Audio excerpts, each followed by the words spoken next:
Damaging winds, even an isolated tornado. Tonight's low 73. Tomorrow, mostly cloudy and not as warm, but still humid, with a shower or two and even a thunderstorm, high 83. From the Saliga Heating and Cooling Weather Desk, I'm AccuWeather meteorologist Joe Lundberg on 104.1 FM KMOX. Right now, it is partly cloudy, 78 degrees in downtown St. Louis. I'm Debbie Monterey, KMOX News. Sandberg Phoenix serves your business in litigation, intellectual property, and products liability. We're more than a law firm. We're committed to your success. Learn more at sandbergphoenix.com. The choice of a lawyer is an important decision and should not be based solely on advertising.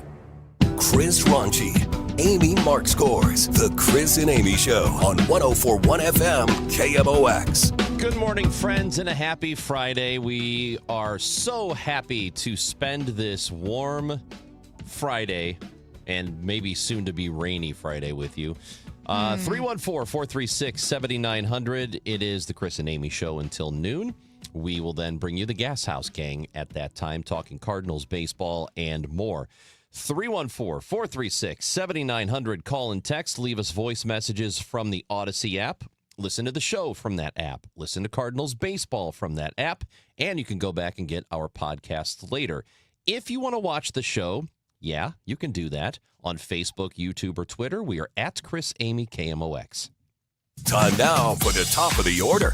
The top 3 stories everyone will be talking about. Hey, speaking of fraud, there's been a series of bogus tornado relief applications that are coming to the city of St. Louis. And Ryan Krull from St. Louis Magazine will join us at 10 o'clock to talk about the scandal. And the Missouri income tax phase-out will be on the ballot on August 4th. Will it succeed? Well, great news. We're going to talk about it with Hancock and Kelly, who are in studio right now. And bad news, the Cardinals dropped 4 of 5 to the Brewers in a unusual 5-game series. That was last night, but they will start with the Braves tonight at Busch Stadium. The 2-2 pitch. Ground ball up the middle of the infield. Frelick has it. Throws to first. This ballgame has come to an end. And the Brewers took 4 out of 5 in this series. My fellow Americans, our long national nightmare is over. Well, is the Brewers series the nightmare? Yeah. Or is it the Milwaukee Brewers and their fans looking at the Cardinals and going, yep, we are now just a better organization than you? Is that what it is? Well, is it from their perspective, their nightmare is over? I was listening to Fox Sports, a small bit of Fox Sports radio in Wisconsin, and they were having that conversation yesterday or the day before about it's just flipped now. It's different.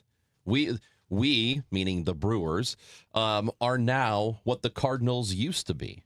And yeah, you know what? They're right. Are. Yeah, they are. Except they don't have the capacity really to spend like the Cardinals do. And, our farm system had gotten atrophied, and that's being rectified now. And I have to think that the Cardinals are going to produce enough good, young, homegrown, home-developed talent, and then they can add the pieces at the end to make the ball club better. So that ultimately, I think the Cardinals are in a better position long-term than are the Brewers. But they've been phenomenally good at developing talent. So we were a Gas House Gang yesterday with Bernie, and he's going to be with me a lot next week. Everything's different because of the All-Star break. So yep. We were having that conversation, and I used the argument that the Brewers they're a really good team. They're a good organization. They're always competitive. They're always in the playoffs or winning the division or almost to the playoffs. But they do end up hitting a wall once they get there. Right. And I know some of that is just baseball is weird. Mm-hmm. Anything can happen in a series, so some of it is bad luck. But I think there's still something to it, the fact they haven't gotten to a World Series. Or the fact that they haven't, really threatened to do that. So did the Cardinals get lucky in 06 yes. and 2011? They did in 06. I'll give them that. Yeah, both years. 2011. Yeah. Couple of plays don't go their way, and they don't win those World Series. The 2013 team that lost in 4 to Boston in the World Series was arguably a better team than some of those. I mean, it certainly had a better regular 04 season. was a great team. 04, I would say of all the was players. Great team. Yeah, 04 and 05 may have been the best Cardinal teams in all of our lifetimes. I mean, you talk to players that were on that roster or around that roster, and to a man, every time I've had that conversation, That team was so good. 04 is the best team any of those guys have ever played on. And they got swept. Now, they got swept. But And that does happen. You Yes. know? Sure. Well, it's like the LA Kings and was it 2012? I know it's hockey, but kind of like no one was going to stop that snowball once it started rolling. That's how the Boston Red Sox were in 04. But to the point of a team being lucky, I don't think that discredits the talent, because I think if you look at a lot of championship teams, I agree. you have to have the luck in your favor. You have to have several things. You have to have several guys have to have career years. A couple of guys have the best years that they'll ever have or that they've ever had. You have to have a strong roster, and you got to be lucky. Maybe you make your own luck by how you play, but I do think all of those things come together to make a championship team, because like we saw in 04, just having the best roster doesn't necessarily guarantee a win. Yeah, it doesn't. And, that 04 Boston team, remember, they were down 3-0 to the Yankees. Yeah, and no team had ever come back from that. Right. And so they, that was just inevitable. And at that point, they hadn't won the World Series since they traded Babe Ruth. And That's there right. it was. The curse. Where were you guys in 1982, Ronch? I was like 5. All right. Well, So I barely remember that. Here's what I remember from 82. Yeah. Celebrate good times. Right. Oh, That's a what I good- remember. I remember that song being on a lot, Yeah. but I don't, you're 5. You don't have a whole John? lot of memories at How 5. about you, Amy, in 1982? Well, in October of 1982, I'll just say this: 9 months later, I was born. Well, there you go. A little postseason celebration going on over there. Yeah. I was there. I went with my dad and his business partner at the time, Bob Courtcamp, and my dad took me to the game. We were sitting in the upper deck, and I remember everybody storming the field. And that was at a time. Do you guys You were remember? at Game 7. Yes. Wow. Do you remember we used to have the walkway over to Yeah, the sure. Yep. The garage. Garage. to the garage? I hated it as a Yeah. little The West person garage. because you're in with a group of cattle. And you're down next to everybody's butts and you can't see anything, and it's scary as a little person. Yeah. And that's what I remember the most, is everybody was going crazy, and here I was down holding my dad's hand next to all the nuttiness. Sniffing on butts. Yeah, That's exactly. really How funny. about that? Oh, Like wow. a dog. So Little you would have been butt like, what, sniffer. 7 or 8? Yeah, right. Aw. I was there. That's pretty cute. It Pretty was adorable, We Michael. have a And now picture. look at you. You're like 7 feet tall. Right. I have a picture of it. Where were you? I was a high school graduate. Is that right? I was, and enjoyed every minute of it. I remember the Game 6, John Stupor. There was a huge, long rain delay in that game, and I think we won 11-0, something like that. And John Stupor, the rookie pitcher, phenom. Not John Tudor, but Stupor. John Stupor. John Stupor. Huh. Yeah, I've been in a couple of those. yeah. He's going to get in one later, actually. That's how our listeners feel by hour 3. It's like, dude, is this over yet? And we've talked about this so much, but I think it's okay to reiterate it. We've been very lucky. Totally. Just in the 80s, not the 90s. 90s kind of stunk until they got to the mid-90s, and then they started to be playoff Then you good. have the home run derby. Not The home run derby. yes. The Chase. home run chase. Like McGuire. that redeemed, for me, the losing baseball of the 90s it was fun to watch Mark McGuire. Sidebar about Mark McGuire. I mentioned this yesterday. I don't know if it was on this show or Gas House, but Jordan Walker is going to participate in the All-Star game, Yeah. and Awesome. he's going to be in the home run derby on Monday. First Cardinal since Albert Pujols. Yes, and a Cardinal has never won the home run derby. That is correct. And when I think back to 99, it was 1999 when Yeah. McGuire was in Boston at Fenway for the home run derby. Yeah. And I remember that first round, and he's just launching baseballs over the monster. And it was the coolest thing. Yes, and I keep forgetting that he didn't win. Yeah, no, he did not. He did not win that year. He just had an amazing first round, but they Right. do it a little differently now. Yeah. So Cardinal has never won the home run derby. Walker could do it. I mean, his bat speed, he really has a shot to win this thing. I'll tell you what, if you want to have respect for the guys in the home run derby, go to the putting stuff or whatever it is. park where you can go to a batting cage. I would say after like 6 swings, my arms are exhausted. Totally. I'm over. I can't do it. I'm so tired. I went to Busch Stadium sometimes for charity. You can go and try to hit a ball out of Busch. Yeah. And I was invited to go do it one time. And there's no way. And yeah, they throw you, softballs, not really, but they throw you baseballs, but they're softballs and pitches.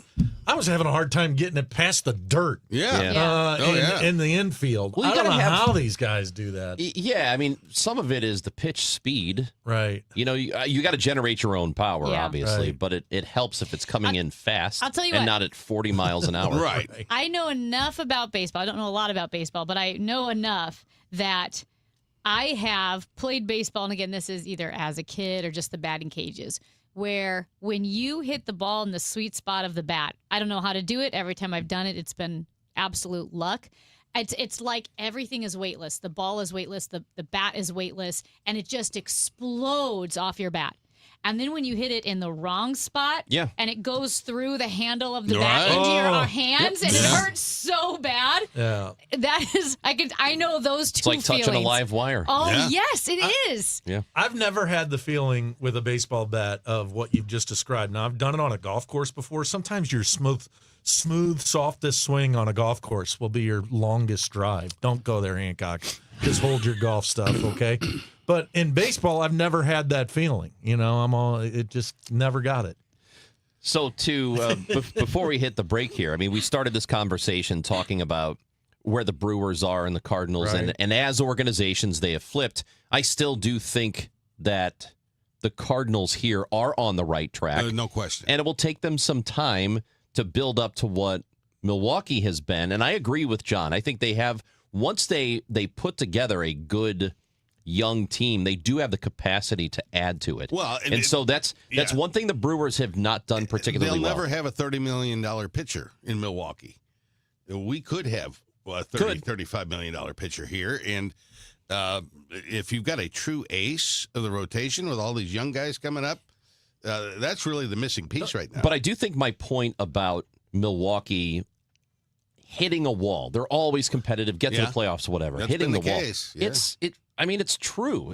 Because if you look at all the World Series winners, you go back 20 years, very few of them are flukish. They're all really damn good teams. Yep. Like 93, 95 win teams. Dodgers obviously are in another planet, but the Astros, Braves, even the Nationals when they won back in 2019, I think they won like 93, 94 games. So there is something about the Brewers where they hit a wall when it matters. That doesn't mean it's going to happen in perpetuity. I mean, they could win a World Series this year. They're that good. I think there's something about the second best organization. team in baseball. I think they're the second best team in baseball this year. Don't they have a pitcher that's throwing like 104 Yeah, he's miles an awesome. hour? Jacob Mizorowski is awesome. He pitched against the Cardinals We darn and near beat him. Von Herrera, In fact, but for the bullpen, we would have beat him. Couple of home runs off him, which So he does not do. He will be a $30 million pitcher one day. Oh, he's more Probably than that. not for Milwaukee, though. No, not for the Brewers. That's the thing is they may not be able to hang on to him when it's time if he's still doing this. Hancock and Kelly are with us, and we'll switch to politics. There's a question. There's a man who is missing, and everybody seems to be trying to find him. He's on milk cartons now, probably. Some people are getting 20 minutes with him. We'll talk to Hancock and Kelly about it when we come back on KMOX.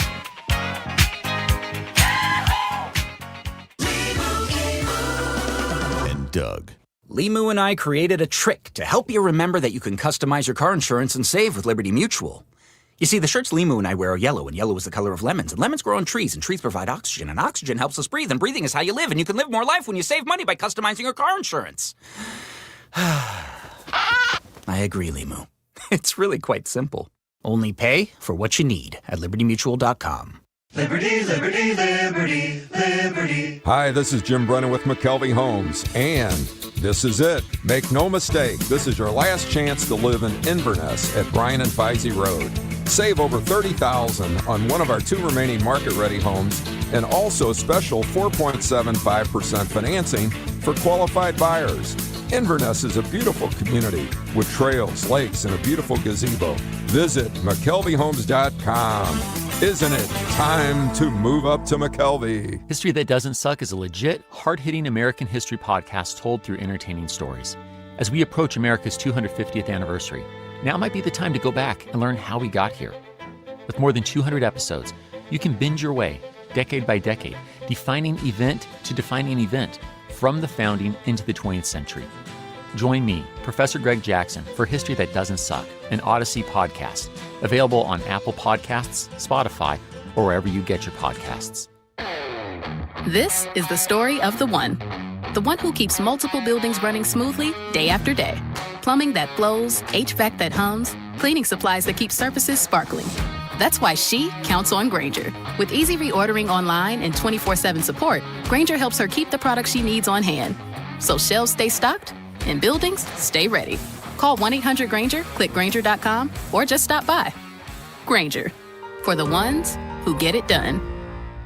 When you see this in your kitchen, The stainless steel fridge is covered in fingerprints. you hear this. Leslie, people are going to think you were raised in a barn or by wolves, or raised in a barn by wolves. Fortunately, Wyman Stainless Steel 3-in-1 cleans, shines, and protects to give you the best shine. A spray and a wipe will have your fridge shining like a mirror. Wow, my fridge looks brand new. Your fridge looks amazing, Leslie. Sorry, I was being a little dramatic earlier. Your kitchen says a lot about you. Let it brag with Wyman. From the FIFA World Cup to competitive business environments, grand ambitions lead to game-changing achievements. At Bank of America, we're there to support businesses at every step, providing insights and expertise to help you gain an edge. He shoots, he scores!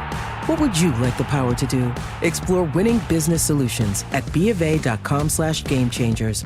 Bank of America, official bank of the FIFA World Cup 2026. Lanny went to college and racked up huge debt. A little bit over $100,000. For a degree he couldn't use? Now what? I had a friend that went to My Computer Career. They even helped him get hired immediately after graduation. One of the things I love about IT is that you can work from anywhere you want. You could become an IT pro in just months, including cybersecurity and the basics of AI with zero experience at mycomputercareer.edu. My Computer Career, an elite CompTIA certification partner. It worked for me, and I know it can work for you. This is one student's experience. Individual results vary. You know, I'm always talking about taking care of everybody else. The kids, the family, the job, the house, the calendar. But today, I want to talk about you taking care of you. Because if you don't take care of you, who's going to take care of them? What if you could better understand your risk for chronic disease before symptoms begin?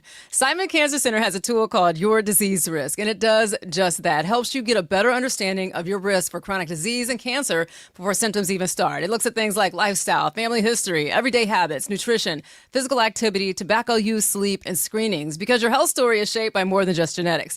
And knowledge is powerful. When you know your risk, you can make better choices, ask better questions, and the ability to take actions early. Listen, it only takes a few minutes, but it can help guide decisions that matter for years to come. Prevention starts with awareness, and awareness starts with you. Visit citement.washu.edu/YDR and take the Your Disease Risk Assessment today. Just a few minutes a day could make a difference for years to come. That website again is citement.washu.edu/YDR. All right, it's officially the most wonderful time of the year at Staples. They've got back-to-school supplies as low as 25 cents, up to 40% off select tech, 20% off for teachers, and more. Check out all the deals at staples.com/back-to-school. Staples, that was easy. A century strong. The voice of St. Louis. KMOX. Going to have the mayor, Kara Spencer, on the show at 11:30 today. Got a lot to talk about with her. Wow. Issues with the Board of Police, the commissioners. We will talk to her about that. We got Hancock and Kelly with us. Here we are. Now until 9 o'clock. And 10 o'clock. I'm sorry, 10 o'clock. Yeah, that's right. It's Friday, Ronge. I keep forgetting Actually, everything. it's Thursday. It is? We had Matt here correct us earlier this He did. week. He had no idea what day it was. Had the wrong day. Texter here yes says, hey, Chris, do you still have the sneezing animals today? I got to let you guys know something before we get to the important stuff. Yeah. These two in this room, at least once a show, have a huge sneezing fit right in the middle of a segment. Allergies? Oh, yeah. Allergies, COVID, it's whatever. I Probably have allergies. COVID or Legionnaires. Get that, I heard that was in the news. go get that Zizal stuff that Matt Pauley was telling you Matt about. Pauley, I think that was like back alley drugs. So my buddy, No, it's real. My It's buddy legit. over here, if the sun is out, Yeah. and we leave the Pink Grocery Galleon store, after yeah. playing snooker, I'm a sneezer. 3 times. Three Yeah. times. 3 is it? sneezes. The sun It's makes you unbelievable. sneeze. I mean, you can, Almost every time I go into the sun, yeah, sneeze 3 3 times. sneezes. I will say this: if I get in bed, like I walk into bed and I lie down, the minute I lie down, I usually have to sneeze twice. Really? Yes. Do you like sneezes? Sometimes they're Yeah. very gratifying. Feels good. Yeah, I like sneezes. It's like it feels like you accomplished something, unlike a hiccup, Right. which hurts and it feels futile. You know, Right. it's just futility and it continues on. But a sneeze feels like you accomplished something. Right. I don't know if it was the Onion or what, but they had a headline recently that I saw was like it was like report people who sneeze more than twice in a row need to get a grip. So But they come in threes. But but now the worst time to get a sneeze is like when you have like a muscle back, your back is tightened up or something, and you sneeze. Yeah. Ooh, hate it. I'm Guys, dealing with the do twitch in my eye Do you this muffle morning. your sneezes or just let them rip? You let them rip. I let them rip. Yeah. what do you suppose has happened with Mitch McConnell? He's in the hospital. Yeah. And we're hearing from people, Republicans, who are saying, I had a 20-minute conversation with him. Literally 20 minutes. There were multiple people who said they've talked to him for 20 minutes. His team released a written statement, but we haven't seen him. It's a very unusual situation. Not that we haven't seen people and their health being hidden before, right? But the fact we don't have any idea what's going on with him is not good, I would say. Well, it's obviously he's suffering. We know that he was attended by EMS people at his home. We know that they administered CPR. So, we don't know unless you believe everybody's 20-minute conversations, which is a little bit hard to swallow. He's probably in pretty bad shape. And he's 84 years old with a history of health issues. But here's the thing. Let's say he had those 20-minute conversations with Scott Jennings and talked about Iran and Graham Plattner. So obviously they say, hello, how are you? Well, let's talk about Iran and Graham Plattner. That's a lot to jam into a 20-minute conversation. And yet he refuses to address his constituents or make a little video or have a social media team film him saying, hey, I'm recovering in the hospital. To me, that's not a great answer. That's also bad leadership. If you have the governor of Kentucky, Andy Beshear, saying you owe it to your constituents to let us know are things okay, and you refuse to do that, and yet you're having multiple 20-minute conversations with people in Congress and Scott Jennings on TV, to me, that's also not a great answer. Yeah, and our history is replete with this sort of thing. You think about Woodrow Wilson, who suffers a stroke, and his wife is basically running the country for 6 months, and they didn't share with the country what was going on there. You think about Franklin Roosevelt, who's got polio, who's confined to a wheelchair, and up until the very end of his presidency, they never allowed any of that to be known or exposed, and the press was complicit in keeping it covered up as well. I got an interesting take on this. I don't really care. And that, number one, I mean, I have strong feelings on what Mitch McConnell did, and particularly as it relates to the Supreme Court, et cetera. We've known he's been deteriorating for a while. Clearly something has happened. He's going away in November regardless. And so then in that case, what's the benefit? Well, from a Democrat perspective, it's one less Republican vote for whatever they're trying to pass in the United States Senate.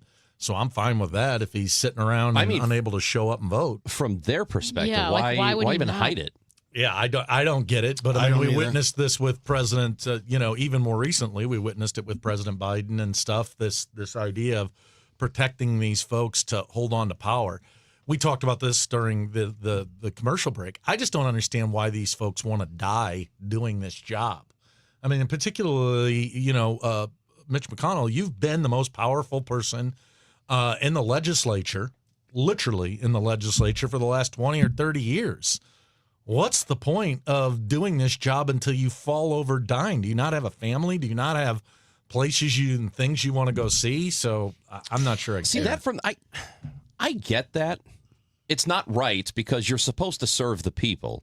but I understand that becoming your identity so much that you just can't give it up. Yeah. Right. Yeah, Like I think that's right. And I don't even think it's the perks of the job necessarily. I just think a lot of these people who are in the Senate, in Congress, whatever, I think they think that what they do is so, and it is important, but it is so important to their identity, and they are the only ones who can do it. I get that. He spends the first 60% of his life as Mitch McConnell, and now he's Senator McConnell, and that's who he is. But I don't get it even in other professions. I mean, Albert Pujols made, what, $500 million in the time that he's been playing baseball? But I don't understand why he still wants to put a uniform on and travel and, watch other people play the sport when he's got $500 million and he could go be living his life. But also that's part of your identity. And you get to a point where you get told you can't do it anymore. Right. But if you're Senator McConnell, people are just going to keep voting for you every year, no matter what, every term. Does it matter at all? Like, what does it mean that 3 days, this is my understanding, that 3 days after Mitch McConnell was hospitalized, his wife did travel to China? Yeah. That's my understanding. Yeah. So if, like, your husband's dying, do you travel halfway across the world? I wouldn't. That seems a little strange. It just felt weird to me. And so then she did release a statement, but the whole situation seems odd. But like, I not don't how think these normal people are real act. people when it comes to their relationships. You know what I mean? Like, I think they're... I know exactly what you mean. Right. I don't think that... They don't operate like normal people Right. do. Yeah. And we've seen that with the Clintons. We see it with a lot of these politician types, that it's almost like an arrangement more than a marriage. Yeah, it's a very strange situation. But I think that he has an obligation because you're an elected public official. Go away. Like, go home. Like, Nancy Pelosi, Mitch McConnell, Chuck Schumer. Go enjoy your family, your grandkids, your great-grandkids, your great-great-grandkids. You know who's still in Congress? And I just saw her on TV the other day, and I remember when I was working with Mr. Gephardt, and I got to meet her. She was this eccentric person, and she's still there and quite eccentric. Is that Rosa DeLauro? Oh, yeah. From California. DeLauro, she's still there. Yeah. They're what all are they still wanting there. to do? And what about Charlie Rangel? Remember Charlie? He was there until the very end. Yeah, he was. All right. Go home. We need to talk about income tax in the state of Missouri. How fun. And it may go away. At least that's what the governor wants, and some Republicans in the state want it. We're going to talk to Hancock and Kelly about that. Also happening today, Spain versus Belgium. This is a huge game, and if you remember, Belgium is the team that knocked out the United States out of the big soccer tournament, and it is the biggest stage in the world, and FanDuel is changing the game right now. So here's what can happen. You could make a wager on a player, and sometimes that player later in the game can get subbed out. Well, you didn't predict that was going to happen, but when it does, your bet goes along with them, so it disappears. You don't want that, and neither does FanDuel. So they've introduced FanDuel's Super Sub, which means if your player does get subbed out of the game, the substitute who comes in to replace him will take the bet over. That way, you can stay involved in the action all the way up until the final whistle. It's a pretty cool deal. FanDuel.com/Missouri to sign up if you haven't done that already. FanDuel.com/Missouri. Remember, if you win on FanDuel, you get paid out instantly. Let there be goals this summer on FanDuel. Must be 21 or over and present in Missouri. Gambling problem? Call 1-800-GAMBLER. Every day starts the same way, and then it goes wherever it wants. Life doesn't stop for Cardinals baseball. It just kind of runs alongside it. Dave Glover here from the Dave Glover Show. We're talking real life, real stuff, and yes, a lot of Cardinals along the way, because that's how fans actually live it. It's just like happy hour, man. We get together every day from 1 to 5. We have fun, we laugh, we commiserate, we complain. DGS 1 to 5. The Dave Glover Show at 1, and then Cardinals baseball. If you owe the IRS, you have a legal issue, and you need the Lance Drury Law Firm. We'll protect your rights. Log on at LanceDruryLaw.com. Now, KMOX weather from the Saliga Heating and Cooling Weather Desk. It is 80 degrees, partly cloudy outside Studio B. Real feel temperature 95. A high today of 90. There could be some heavy thunderstorms that would bring flooding, downpours, and damaging winds. Tonight, a low of 73. That weather was sponsored by Financial and Tax Strategies.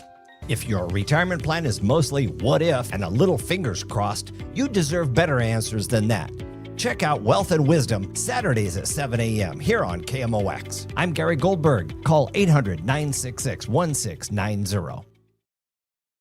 Way to do your homework is Hackman Lumber.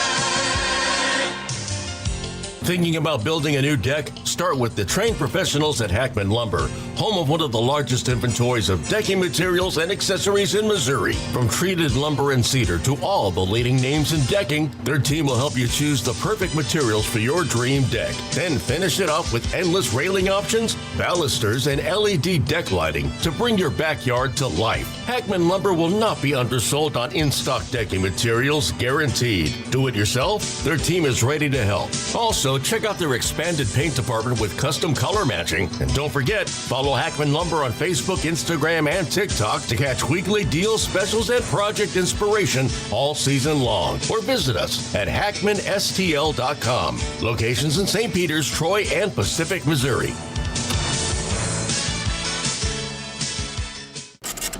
You feel it every time you check out. Prices up, paychecks stretched, families squeezed. That's why Ann Wagner's fighting to get government off your back and out of your way. Wagner passed the largest tax cut in American history, expanded child tax credits, ended taxes on tips, overtime, and Social Security. And Wagner is working to lower costs so families keep more of their hard-earned money. But Ann Wagner knows delivering for Missouri means more than just protecting their wallets. It means protecting our streets as well. That's why Wagner fought to secure our border, deport dangerous illegal aliens, partner with law enforcement, and put predators behind bars and off our streets so our neighborhoods and communities stay safe. Because real effective leadership protects what matters most: your money, your family, your safety. Ann Wagner for Congress. I'm Ann Wagner, and I approve this message. Paid for by Ann Wagner for Congress. And Doug. Limu and I created a trick to help you remember that you can customize your car insurance and save with Liberty Mutual. You see, the shirts Limu and I wear are yellow, and yellow is the color of lemons, and lemons grow on trees, and trees provide oxygen, and oxygen helps us breathe, and breathing is how you live, and you can live more life when you save money by customizing your car insurance. I agree, Limu. It's really quite simple. Only pay for what you need at libertymutual.com. Liberty, liberty, liberty, liberty. Today, the Cards, the Braves. Hamlin Total Access 620. First pitch 7:15. Cardinals Radio, 104.1 FM, KMOX. Let me tell you how it will be. There's one for you, 19 for me. Hancock and Kelly are with us on the Chris and Amy show until 10 o'clock. They're always here from between 9 until 10 on what's going on. We're about to talk taxes, and Michael Kelly just pulled out a wad of money. He's got money. What are we No, doing it's over not here? a money. I gotta, you know. On video. Literally falling out of his pocket over here. Oh, I grabbed a. He's like Leo DiCaprio in Wolf of Wall Street, just throwing money out off the side of the I yacht. wanted to pull something out. I got a recognition this week. Hilton, because I've spent over 500 nights in hotels at Hilton Hotels, gave me a lifetime diamond membership. I knew I was I don't against know what that does for me, but I have it. It's a heavy card. It feels like, what is it, the Visa, the black card? Yeah, it's metal. It certainly is. What's the card I'm talking about? The Jerry Seinfeld black card. card. The The black black card for Amex, Visa? yeah. Amex, yeah. That's what that feels like. Totally. I'll tell you something. I knew I was against this income tax proposal from the governor. Yeah. But now I'm way more against it. I want them to tax the hell out of you, Michael. No. This is you guys got way too much. All that cash over there and your come on, Hilton I'm black leaving card. out of town. No, damn, I shouldn't have brought this up. I was trying to show you guys because, listen, that was several nights in places in Iowa that you wouldn't want to sleep in. They were nasty old hotels, but you've got to swim through the muck. 500 to get nights to in the- a hotel room in my life. That's a lot. That is too many. That's amazing. That's a lot of nights. No, I've probably done that. Have you? I probably have, yeah. I commuted, for 2 years. That's right. Did you stay in the same kind of hotel every time? So the first year-ish, they had bought the company had bought a condo. Right. For a guy that they brought in, and then they fired him. Mm. So I inherited the condo. Nice. But then the second year, I was all hotel. The Fairfield Inn and Suites. Oh, the Fairfield. Oh. I'm familiar. So, gentlemen, the sales tax, the income tax proposal, the governor, this is one of his things. He really wants to eliminate income tax in the state of Missouri. It will be on the ballot August 4th. I don't know if it has a good chance of passing. Do you guys believe it does? Because there is a lot of opposition, and there is at least some among Republicans here in the state. I'll go first. I don't think it passes. It shouldn't pass. This is a billionaire. This is Amendment 4, by the way. Five. Or five, excuse me, five. From my perspective, this is a grab by the rich. It's to redistribute the way we do taxes and take it away from paying income tax and then putting it on sales taxes and taxes on everything, whether you talk to your lawyer, get your hair cut, get your lawn, your teeth cleaned, you go to the doctor, they're going to raise the taxes on everything. And that hits the seniors and folks at the lower end of the economic scale much harder. And who does it benefit? It benefits the most wealthy who take home huge checks, who now get to keep more money. We're just passing those costs along to those older folks and poor. Go ahead, Johnny. Okay, so let's do a little thought exercise, shall we? Yes. Amy? Yeah. I'm going to give you $5. Okay. You're going to give me $3. Yes. How you doing? Doing pretty well. I've got $2. That's exactly I'm right. up $2. If you eliminate a 5% income tax and replace it with a 2.8% sales tax increase, unless you spend considerably more than you make each month, you come out ahead on that. And you know who does spend more than they make in salary? Rich people, Michael. Yeah. People that have assets and resources and buy things and go places and do things. So it's not a shift of the tax burden. It actually is going to reduce the tax burden that average Missourians pay. And it's going to broaden the revenue base of the state by taxing hotel room nights, taxing rental cars, taxing data centers. And so, yes, sales taxes are going to go up. But the vast majority of Missourians are going to come out ahead on this thing. Now, as to whether it passes or not, because of the fact that millions of dollars are being spent against this, it makes it, less likely that it passes. Well, what about the millions of dollars that are being spent for it? Sure, It seems like every commercial is Amendment 5 trying to tell you to do stuff. John, the one fallacy and the one problem with that argument is seniors who are, on a fixed income, living off of their Social Security right now, who aren't paying taxes in the state of Missouri. Suddenly, when they have to go to Target and buy their laundry detergent and their staples of life, those costs all went up. If they've got to talk to their lawyer, those costs went up. How's that work for the senior? Well, it's a 2% sales tax increase. I mean, the senior citizens as a group are the wealthiest people in this country. And so, if you're a senior citizen, I can see why you would vote against this. If you're a taxpayer, a salary earner, it is in your interest to vote for this. The other big problem with this for me, guys, is that we're speculating that they're going to raise sales taxes. We're speculating that they're going to tax all this other stuff. But really, that's ultimately going to be left up to the legislature. Right now, when we have a tax increase in the state of Missouri, it has to be voted on by the people. This does away with it. It turns over the taxing authority to the legislature. And, boy, there's some stellar folks down there making some really solid decisions. You want them to decide what else we should go ahead and tax? Well, I think I don't know. I see. Okay. I fall on a weird side of this in the sense that I'm with John in the sense that taxpayers are going to come out ahead, because if I'm paying this much in income tax, even though my sales tax will go up, I'm not outspending what I make. I'm going to come out ahead, like the $5, $3, you still got $2. Yep. So I get that. So in that sense, I do feel like it's going to benefit most Missourians. My concern is that tax money does pay for basic services in the state of Missouri. And the other states that don't have income tax have massive tourism industries and natural resources, whether you're talking about Alaska with tourism and oil, or California, South Dakota. Florida has Disney World, has a much different draw. People retire, go to Florida.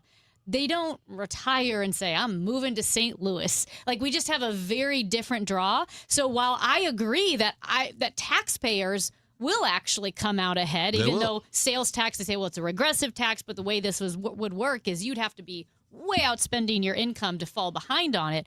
Just as a state, I'm not sure how we replace that money, because I love St. Louis, but you have a hard time convincing me that we're Florida or we're not. The auditor said Alaska. The auditor said that likely it would be a 2.8% sales tax increase statewide, and that would replace the revenue. Well, could that change? Could they decide, well, actually 2.8 is not enough. Maybe we need to do 3.2.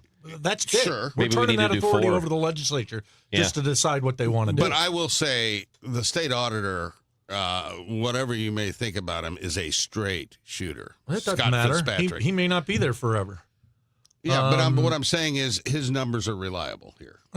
Okay. But we know reporters have, and there was a story about it in the Post-Dispatch today about Missouri Promise, which is backing this amendment, and they've tried to get specifics from them, and we don't have them. And I feel something like this. This is what leads me to the concern. If there's going to be a massive change in the way we do taxes here, we need to have specifics. We need to know everything that's going to happen, where exactly it's going to go up, where it's going to go down, and by exactly how much, or within a reasonable margin. We need to know all that stuff before we can vote for it. Because I'm with Michael on this. I'm not going to give the people in Jeff City the ability to decide what they want to do after they pass the amendment. Well, that's what you're being asked to do. Right. Jump off this cliff, and later we'll tell you how deep the water is. Yeah, I'm with you on that, my friend. Every place that has eliminated income tax has seen economic growth. But we've also seen other states try to do what Missouri's doing. In fact, our own neighbor Kansas did it, and it failed miserably because they eliminated all of their income tax all at one time. And interestingly enough, they now have a tax, and a lot of our businesses are fleeing over to Kansas, including our Kansas City Chiefs. With massive government subsidy. We have a texter. You're talking about the senior citizens being the wealthiest group as a whole. We do have a 314 that says, sucks for the boomers. It's time for them to step aside and let the rest of the population take over. Their time is over.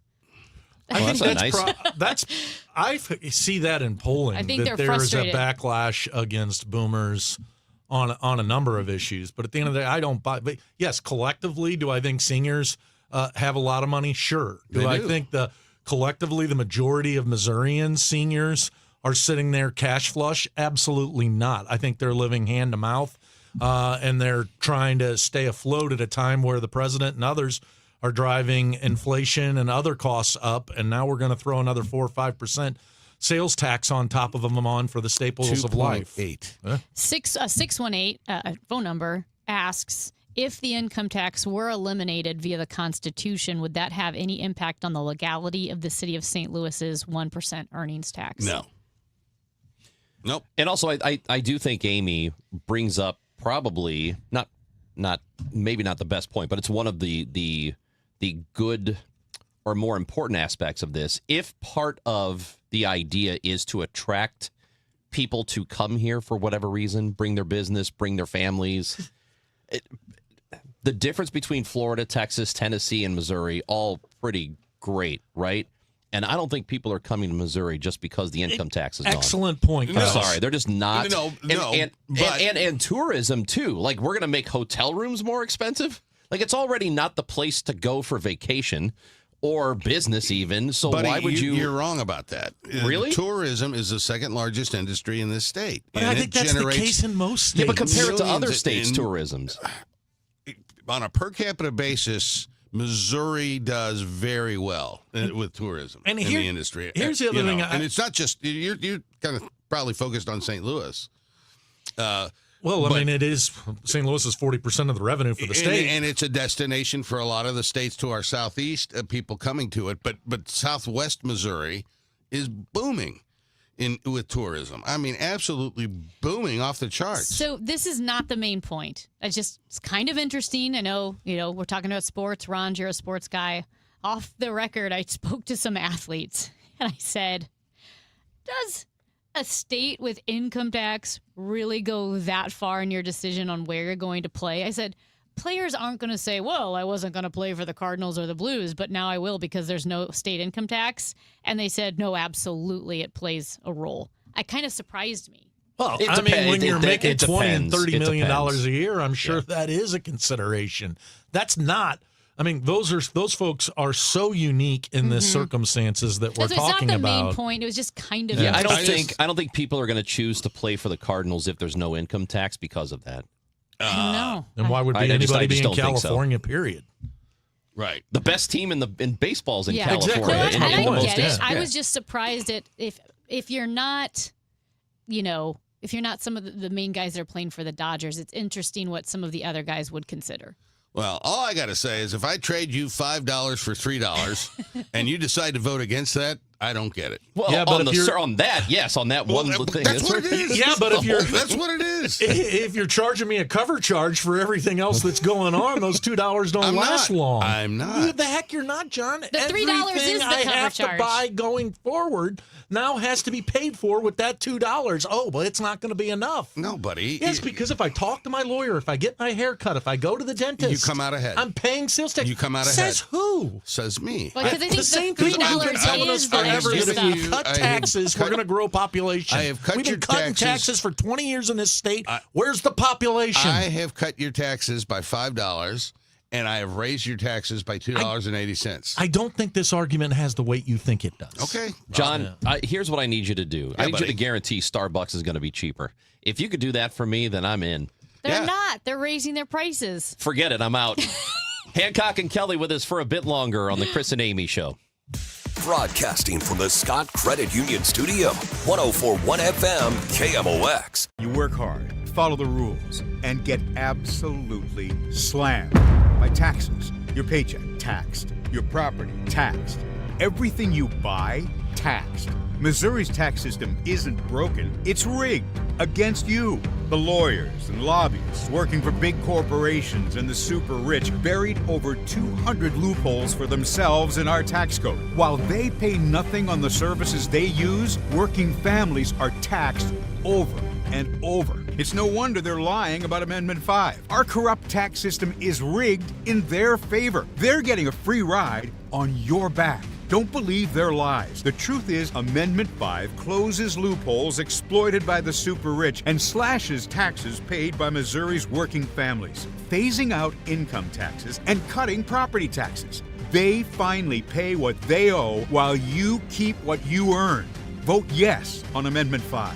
Paid for by Missouri Promise PAC. If you are looking for a place for independent living for older adults, the place is Fairwinds River's Edge in St. Charles. It was voted U.S. News and World Report's best independent living for 5 consecutive years. They have social events for the residents there, wellness programs. Just go to fairwindsriversedge.com. Schedule a tour and hear about all of the great new updated spaces, all the dining, the social events, the best. fairwindsriversedge.com. Milo's Money Days are here, and we're making it rain for rewards members. For the first time ever, when you make a purchase of $200 or more through July 12th, you'll get up to $30 back in extra Milo's money. Not a member yet? Join for free today, because members get more at Lowe's. Milo's Money Award varies based on status. Members in Gold get 30, Silver get 20, and Bronze get 10. Milo's Money valid for 30 days. Restrictions and more terms at Lowe's.com/Milo's Money Days.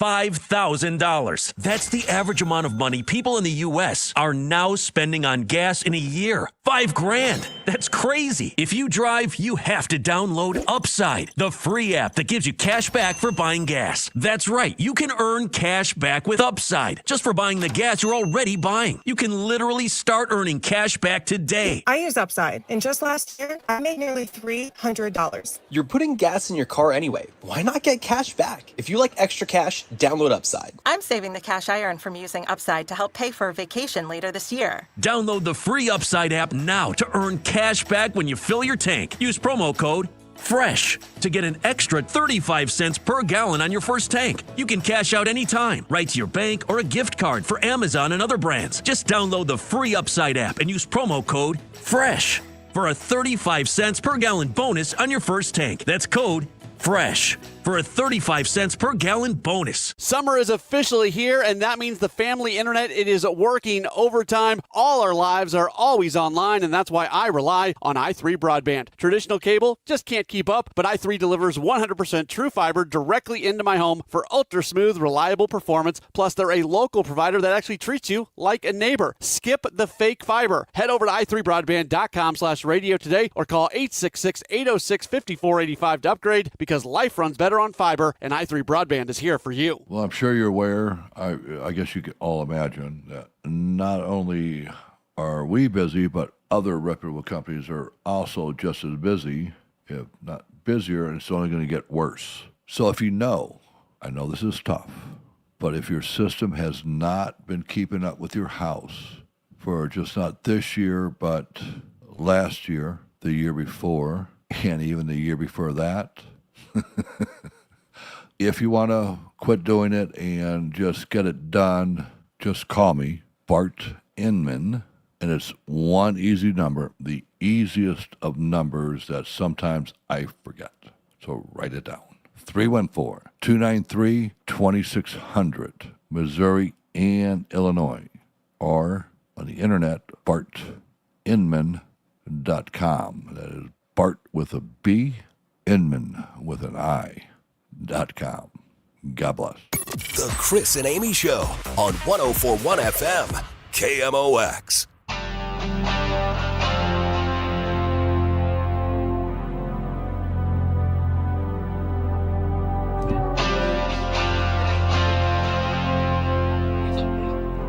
Chris and Amy Show on KMOX. Got Hancock and Kelly are with us.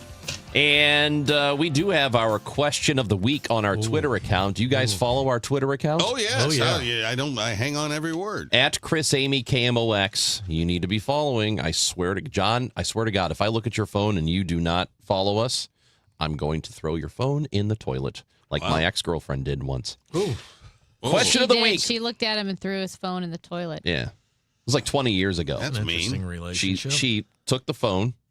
She was looking through it. Yeah. And I was like, all right, stop. She thought he was stepping out. Thought I was stepping out. Ah. She went into the bathroom. Yeah. She looked at me, held the phone up, threw it in the toilet. Was it a dirty toilet? Doesn't matter. Yeah, I mean, it doesn't matter. Matters? The guy who used it, no, I didn't want my phone down there. Did the relationship end right then? You know what, Michael? It did not. Wow. It would have for me. Wow. Well, I was like in my Good to have you 20s. I over. mean, That's unbelievable. We'll be moving on now. there is a... Was that the lady whose dog threw up when he got hungry? No, that was the meteorologist. What's the question? You All right, you question of the people week. have had the most fascinating love lives of anybody. Question of the week. Do you still buy physical media, CDs, DVDs, vinyl, newspapers, that sort of thing? We came up with this question. Yeah, because of you. You were the inspiration. Well, I was actually Pete. So the Twitter results are no came out ahead at 51% of the vote. Close. Yes at 49%. So it was pretty split. Yeah. Almost half the people are doing either one. Michael better buy his stuff now because the sales taxes are going up. Yeah. Well, everything's going to go up, John. It's a tax on everything. That's right.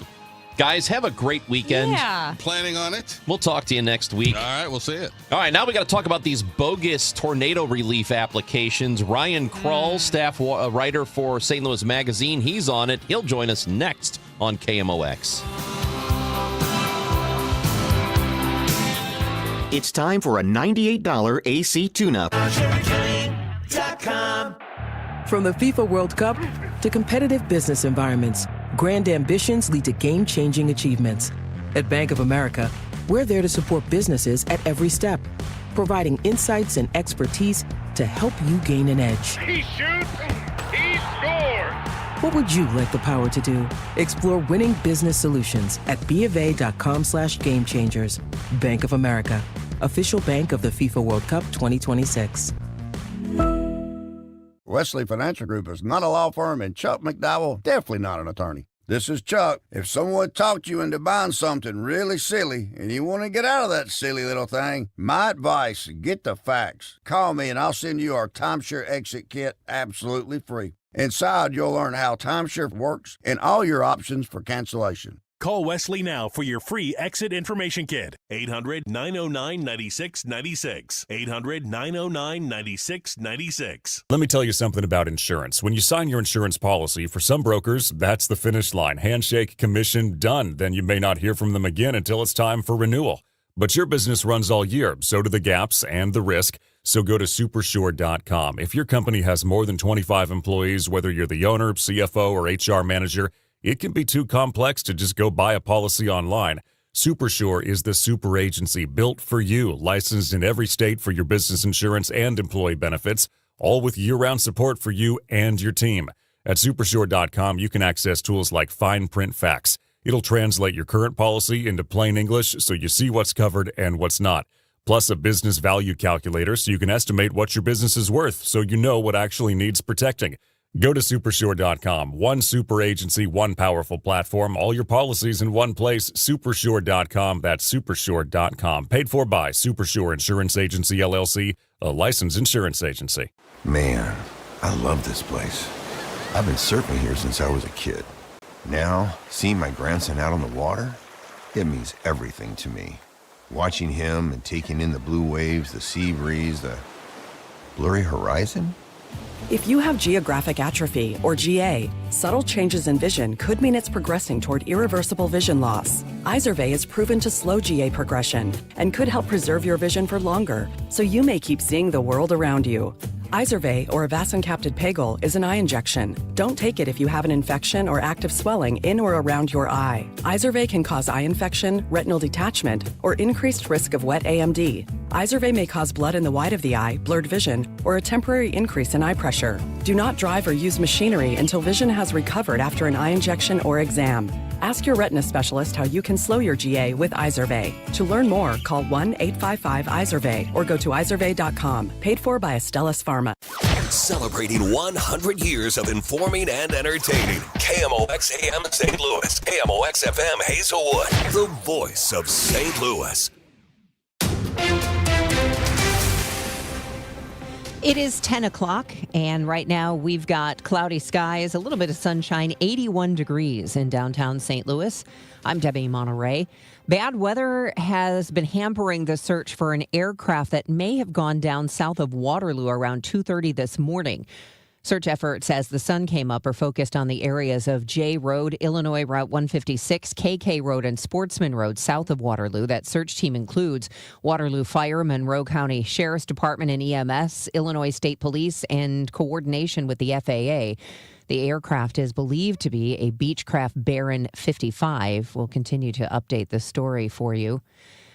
When President Trump has removed the 3 remaining members of the bipartisan federal commission that tests and certifies voting machines, the move is alarming some. ABC News' Stephen Portnoy has more. Stood up to help states update their voting systems after the 2000 Florida recount. The Election Assistance Commission certifies equipment and offers guidance to state officials. It's meant to be bipartisan.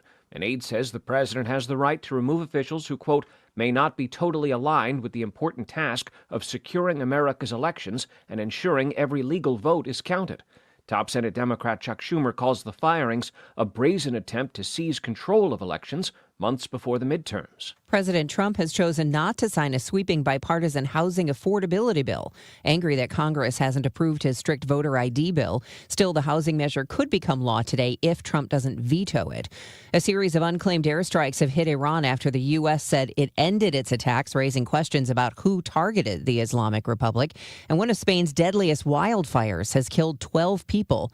As temperatures are soaring and hot temperatures have gripped the country. Missouri Task Force 1 has been activated by the State Emergency Management Agency to help with the flooding in Sikeston. They have swiftwater rescue capabilities. Command staff from St. Louis are heading to southeast Missouri as well. In total, 50 people, rescue boats, and $100,000 worth of equipment headed to southeast Missouri. Missouri's Attorney General joining a national robocall crackdown effort. Robocalls topped the list last year of consumer complaints. Attorney General Catherine Hanaway says since January, 513 million robocalls have been made to Missourians. She's joining attorneys general from 48 states, urging the Federal Communications Commission to tighten rules aimed at stopping illegal robocalls. The AGs want tougher requirements for companies that buy and sell phone numbers and greater accountability for scam call tracking. Sue Danielson, MissouriNet.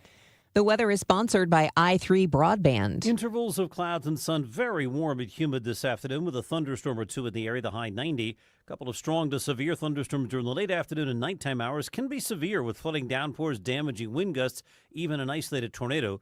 Mostly cloudy, warm and sticky overnight, low 73. For tomorrow, mostly cloudy and not as warm but still humid with a couple of showers and a heavier thunderstorm around, high 83.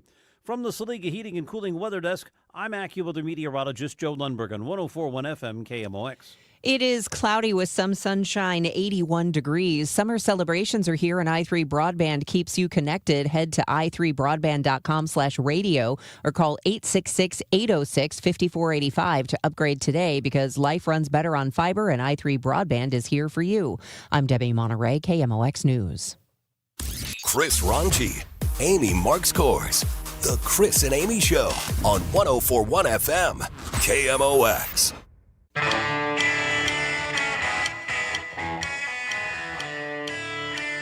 Well, it is a Friday on the Chris and Amy Show, and as we do every Friday, we welcome in one of the intrepid reporters from St. Louis Magazine, and this time it is Ryan Krull, friend of the show, who is working nonstop on every story that's going on in the city of St. Louis. Ryan, thanks for joining us this morning. I am happy it is Friday. How are you guys doing? We're doing pretty well. Glad to talk to you. I actually... Well, hold on a second. You're a reporter. You should have no days off. So don't act like, hey, it's Friday. I'm off Saturday, Sunday. You need to be at work, man. Well, hey, we put out this newsletter Monday through Friday. So at the very least, I got a little bit of breathing room before that Monday edition. So that's fair. That's what I count on. You can't drain the creative juices dry every day. You got to replenish. That's right. You got to fill up the well occasionally. Yeah, exactly. Okay, Ryan, a few of your stories we want to get to this week, including the massive used cooking oil crime ring that you looked into. But let's start with bogus applications for the city's tornado relief program. Of course, the city of St. Louis, suffered the horrific tornado last year, and when you know there's going to be money going out to help people, you always assume there's going to be some attempts at fraud. And right now, the city of St. Louis has denied about 350 applications for tornado home repair, debris removal, and demolition assistance. And this includes homes that were way outside the tornado's path, like maybe a home in South City, as you note, or homes that were condemned long before the tornado hit, or homes and properties that were purchased after the tornado hit.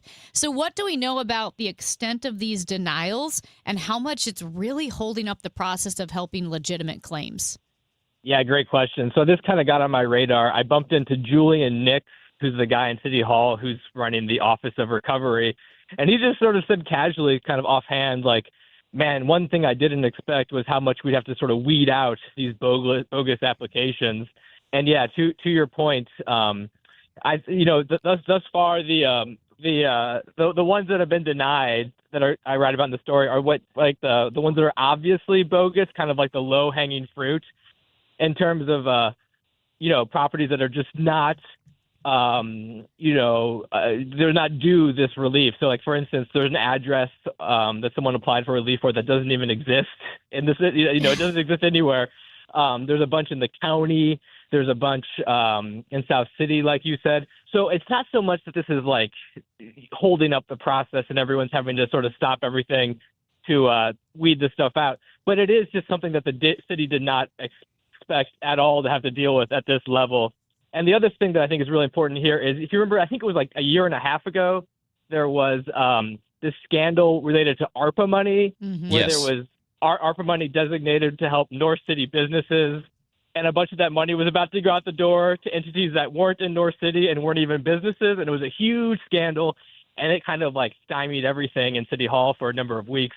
And I think the current mayor, her administration is like laser focused on not having a repeat of that. So I reported on about 350 properties that are just obviously ineligible for this tornado relief. But I think there's still some more denials to come, right? I think these are just the ones that were like blatantly cheating on the test. So with all of these applications coming in, it's kind of like, my feeling is this should be expected because stuff like this happens all the time. Like with the PPP loans, there are going to be people who will say, well, let's see what I can get here. Maybe I can get something. And then they try to do it. It doesn't matter what the loan is for or what the relief is for. There are always going to be people who try to abuse it no matter what. So should the city have expected it? And if so, how could they have prepared for it better? Or if they prepared for it fine, it's just this is what it is. Yeah, I think they did prepare for it okay, in the sense that we're seeing the system's working, that these properties are getting rejected. I think the one thing that they thought, though, was that, unlike with the PPP stuff, which was just, and the Paycheck Protection just open to any business, a very broad umbrella, sort of as it should have been. This, in order to qualify for this, your house or your building had to be in the tornado zone, which is like a very sort of delineated swath of North City. You can, go on the internet and look at it. So I didn't think they expected, people from, miles away from that to be trying to get their hands on this money. And I also think that this is probably what they should have foreseen, though, is because a lot of those houses in North City are vacant. And a number of those vacancies are also condemned properties. I think that might have surprised them a little bit, just the number of houses which at least shouldn't have had anyone living in them whenever the tornado hit wound up applying for aid. So I think it is a situation where, like, yeah, the city probably could have done a little bit better, but they certainly could have done a heck of a lot worse. Your story chronicles some real characters, including Carla White, for example, whose application for aid was denied. People may know her name. As you note, she launched a couple of long shot bids for U.S. Senate, and then back in 2023 ran for a seat on the board of aldermen. But the issue then was that she wasn't living in her house, that they're saying, no, your house was not occupied at that time and definitely not before the storm. She said she's so upset by this that her head's spinning around like The Exorcist. She said, but then her opponents note, well, your property hasn't been connected to water service since 2007. And she said that's because she lives a natural lifestyle and collects rainwater. Yeah, I mean, she's a frequent flyer in terms of like this controversy of whether or not she lives where she says she lives, which, most people probably, if they experience that, have to make that case, never in their whole life. But here she has to make it for multiple reasons. So, yeah, she ran for alderwoman about 3 years ago. And then the controversy then was that, she didn't actually live in the ward that she was running to represent. And then her opponent in that race who won, Alderwoman Laura Keith, she's adamant that nothing has changed in the last 3 years. She's familiar with her ward, and Carla Coffey Wright does not live in that house that subsequently applied for tornado assistance. So, yeah, I guess the one thing I will say, though, it's sort of funny how her argument sort of dovetails with the city's argument in a way, because the city says one of the ways they're figuring out if people actually live where they say they live is if the house has running water, right? Because it's like if there's no running water, there's no one in that house. Except one thing they didn't foresee, to go back to your question, Chris, what if you're just collecting rainwater, right? What if you're just so yeah, I think you got to give the city a little bit of slack here, because in the universe of, like, frankly, stuff that seems kind of like BS explanations, that's just such a vast universe. There's no way the city can anticipate everything, that's going to get thrown at them. I think it's kind of She did invite it's funny. She'd invite people to sleep in the bed with her, and she said, then tell me if I live here. Okay. I'll do it. I'll do it. And I'll let you know. You could be like the official sort of the designator of if people who don't have running water actually do live in the house. Yeah. I got to tell you, this is maybe a really great way to find characters. This Go through these story loans is full of characters. because this is the woman. I don't know if you said this or not, Amy, but this is the one who ran for Senate. Yeah. Okay. Yeah. I mean, so you could find some really colorful people probably. But when there's there's a bona fide guy who pled guilty to conspiring to act as an agent for the Russian government. Applied for this, and that didn't just you can do that and still get tornado relief, right? But his issue was the house he tried to get money for was condemned. So is this the Omali Yeshitela? He's the leader of the African People's Socialist Party, who was convicted for working with Russia. Yeah, and then the controversy du jour with him is that his group is opening a bakery in North City, which I think is great. But it's this guy's got the Russia. The baggage along with him, and the bakery's like relatively close to the NGA.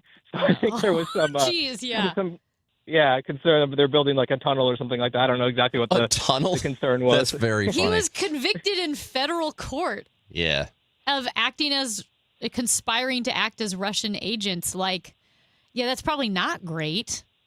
It's like if you watch The Americans, it's something like The Bakers. Yeah.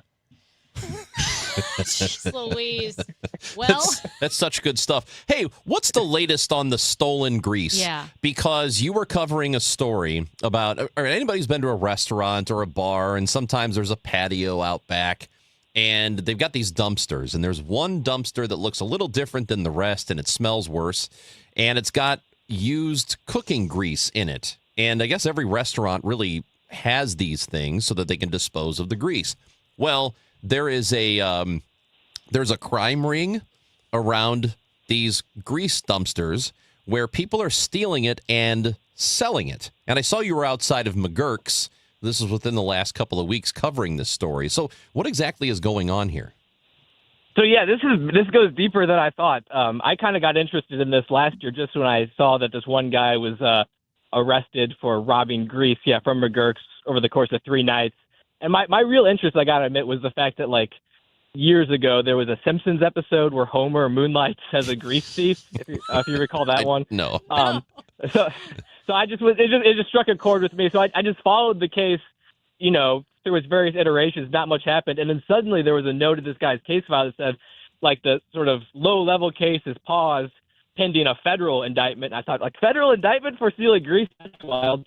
So anyway, I looked into it. Yeah, and basically there's been this Missouri-wide grease theft ring, hitting restaurants in St. Louis, Springfield, Joplin, and basically all these guys, were stealing the grease from behind the restaurants and then carting it down to this little property in Republic, Missouri, which is kind of near Springfield. And then what this one guy in Republic was doing was he was sort of laundering all that stolen grease into the legitimate biofuels market. There's regulations that say that a certain amount of the gasoline supply has to come from some sort of renewable fuel, which grease from those dumpsters counts as. Oh. So that stuff is it's worth real money. And he was forging paperwork to make it look like it was legitimately harvested and recycled. He was bringing in over $1 million at least. That's sort of what's outlined in the indictment. It seems like it was probably more than that. So it was interesting to me that this is it's not only such a lucrative thing to sort of steal the smelly stuff from behind a restaurant, but it's also so well organized and so widespread. I talked to this one guy, believe it or not, his job is he works for a legitimate grease recycling company as an investigator trying to root out the illegitimate guys because they hurt their business. So he's like a corporate investigator for a grease company. And he said, yeah, man, this stuff is all over. And believe it or not, if Las Vegas is the headquarters for the mob, Des Moines, Iowa is the hot spot for these grease thefts.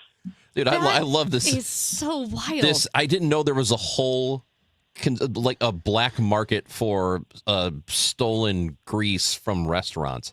I think that's incredible.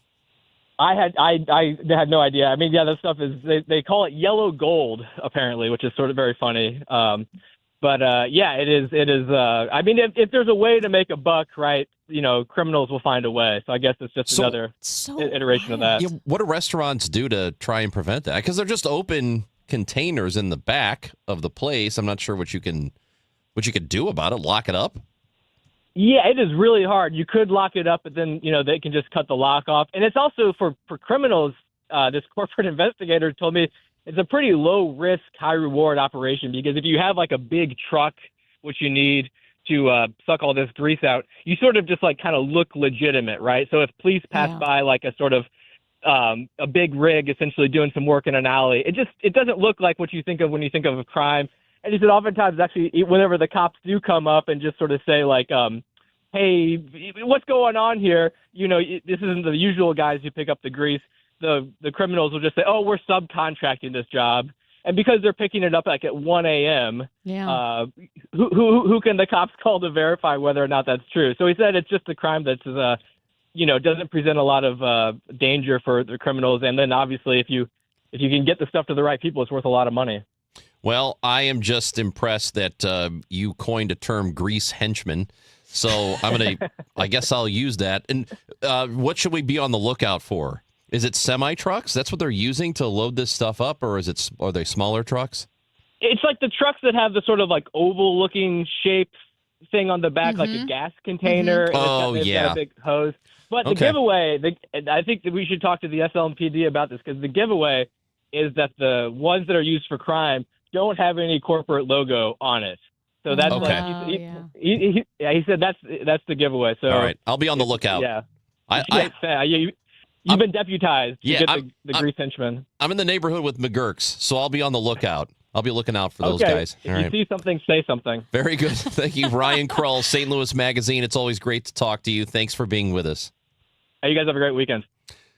That's Ryan Krull. He's always on the good stuff, man. These are great pieces, again, St. Louis Magazine. The greasy henchman, man. Mayor Kara Spencer's on the show at 11:30. I don't know if we're going to get to the stolen grease, but we could talk to her about a lot of things. We want to talk about the police board, which is creating challenges for the city, and we will talk that over again. Kara Spencer at 11:30 on KMOX.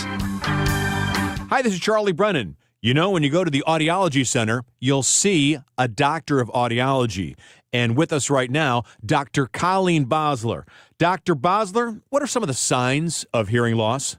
Well, it's a number of things. Sometimes loved ones notice a person asking others to repeat themselves, or the television is too loud. What people tend to notice first with hearing loss is the loss of clarity. They can hear people talking, but they cannot always understand what's being said. That's because the hearing loss can cause you to miss certain consonant sounds, and those consonant sounds give us the detail to the word. A hearing aid can help bring back those details and give you a sense of clarity that you're missing. Dr. Colleen Bosler at the Audiology Center with 3 locations in the greater St. Louis area. Call for an appointment, 636-441-7470. Online, theaudiologycenterstl.com. This year, America celebrates 250 years, 2.5 centuries of courage, sacrifice, and family stories passed down from one generation to the next. Hi, I'm Nick Mako. And I'm Adam Baselogger, founders of Legacy Box.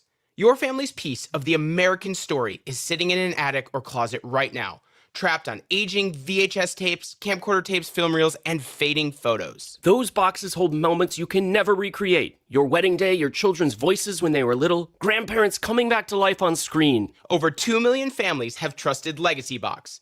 And we've just partnered with the USO to digitize fragile handwritten letters from World War II, helping preserve American history for future generations. As America turns 250, remember that your family is a part of the American story. Preserving those voices, faces, and moments is a part of your responsibility to the next generation. Don't let them disappear on your watch. Visit legacybox.com/radio for our amazing America 250 sale. That's legacybox.com/radio to save. Point! Hey, you okay? You don't normally miss those shots. I just haven't been as regular lately, and it's making me feel sluggish. You should try Metamucil. It's been a game changer for me. Metamucil's plant-based psyllium fiber helps trap and remove the waste that weighs you down. Ace, you're moving better than you were last week. Definitely. Metamucil keeps you moving. These statements have not been evaluated by the Food and Drug Administration. This product is not intended to diagnose, treat, cure, or prevent any disease. Learn more at Metamucil.com. Lots of places can expose you to identity theft. Oh no. That's why LifeLock monitors hundreds of millions of data points a second for threats to your identity, which is way more than anyone can do on their own. If we find anything suspicious, like new loans or changes to your financial accounts, we alert you right away, all through text, phone, email, or the LifeLock app. Get the alerts that could make all the difference. Save up to 30% with promo code NEWS at LifeLock.com. Terms apply. Let me tell you something about insurance. When you sign your insurance policy, for some brokers, that's the finish line. Handshake, commission, done. Then you may not hear from them again until it's time for renewal. But your business runs all year, so do the gaps and the risk. So go to Supersure.com. If your company has more than 25 employees, whether you're the owner, CFO, or HR manager, it can be too complex to just go buy a policy online.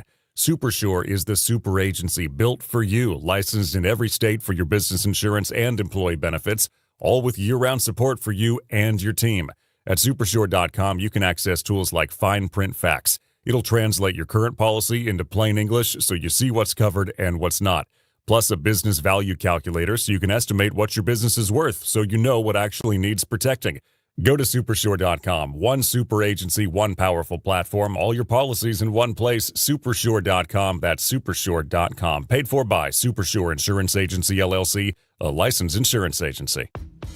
Nothing makes a gathering great like Eggland's Best Eggs. They're just so delicious with better nutrition, too. For us, it's eggs any style, as long as they're the best. Eggland's Best. Better taste, better nutrition, better eggs. If you owe the IRS, you have a legal issue, and you need the Lance Drury Law Firm. We'll protect your rights. Log on at LanceDruryLaw.com. 100 years of service and still at your service. KMOX.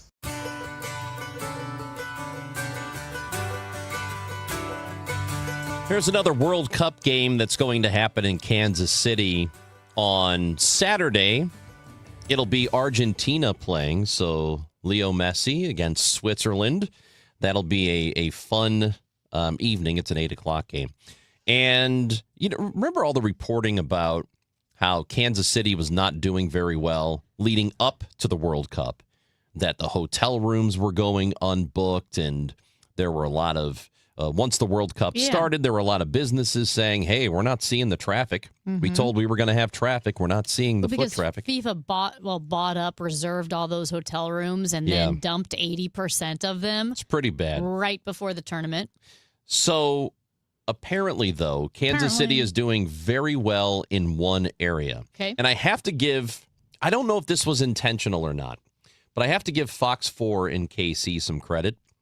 Because on the mobile app or the mobile, the mobile web page, which is different, it loads differently than if you're looking on a desktop or on your laptop.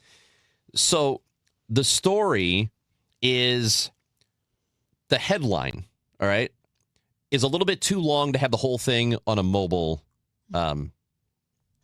screen. So it says Kansas City named top U.S. host city for World Cup. ... And you go, oh, wow, Kansas City's doing really well. But then you click on the link, and the entire headline is Kansas City named top U.S. host city for World Cup hookups and dating. Hey, sexy time is happening in Kansas City. Really? Yes. Apparently, according to datingadvice.com, they polled 1,000 single adults who live in the 11 U.S. host cities.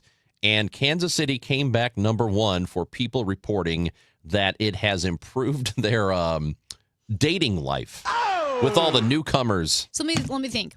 What are the other cities? Seattle. There's some in California, right? The Bay Area. Miami, Boston, New York, Dallas, Houston. Here's what I think. I think Miami, New York, Seattle, the Bay Area, probably a lot of people going through there all the time. Kind of sexy cities. Kansas City, not necessarily known for being the sexiest city. So when you have a sexy event in your city, it's noticeable. It is noticeable. That's right. Because these other cities have tourists all the time. I mean, Miami, isn't Miami known for sexy time?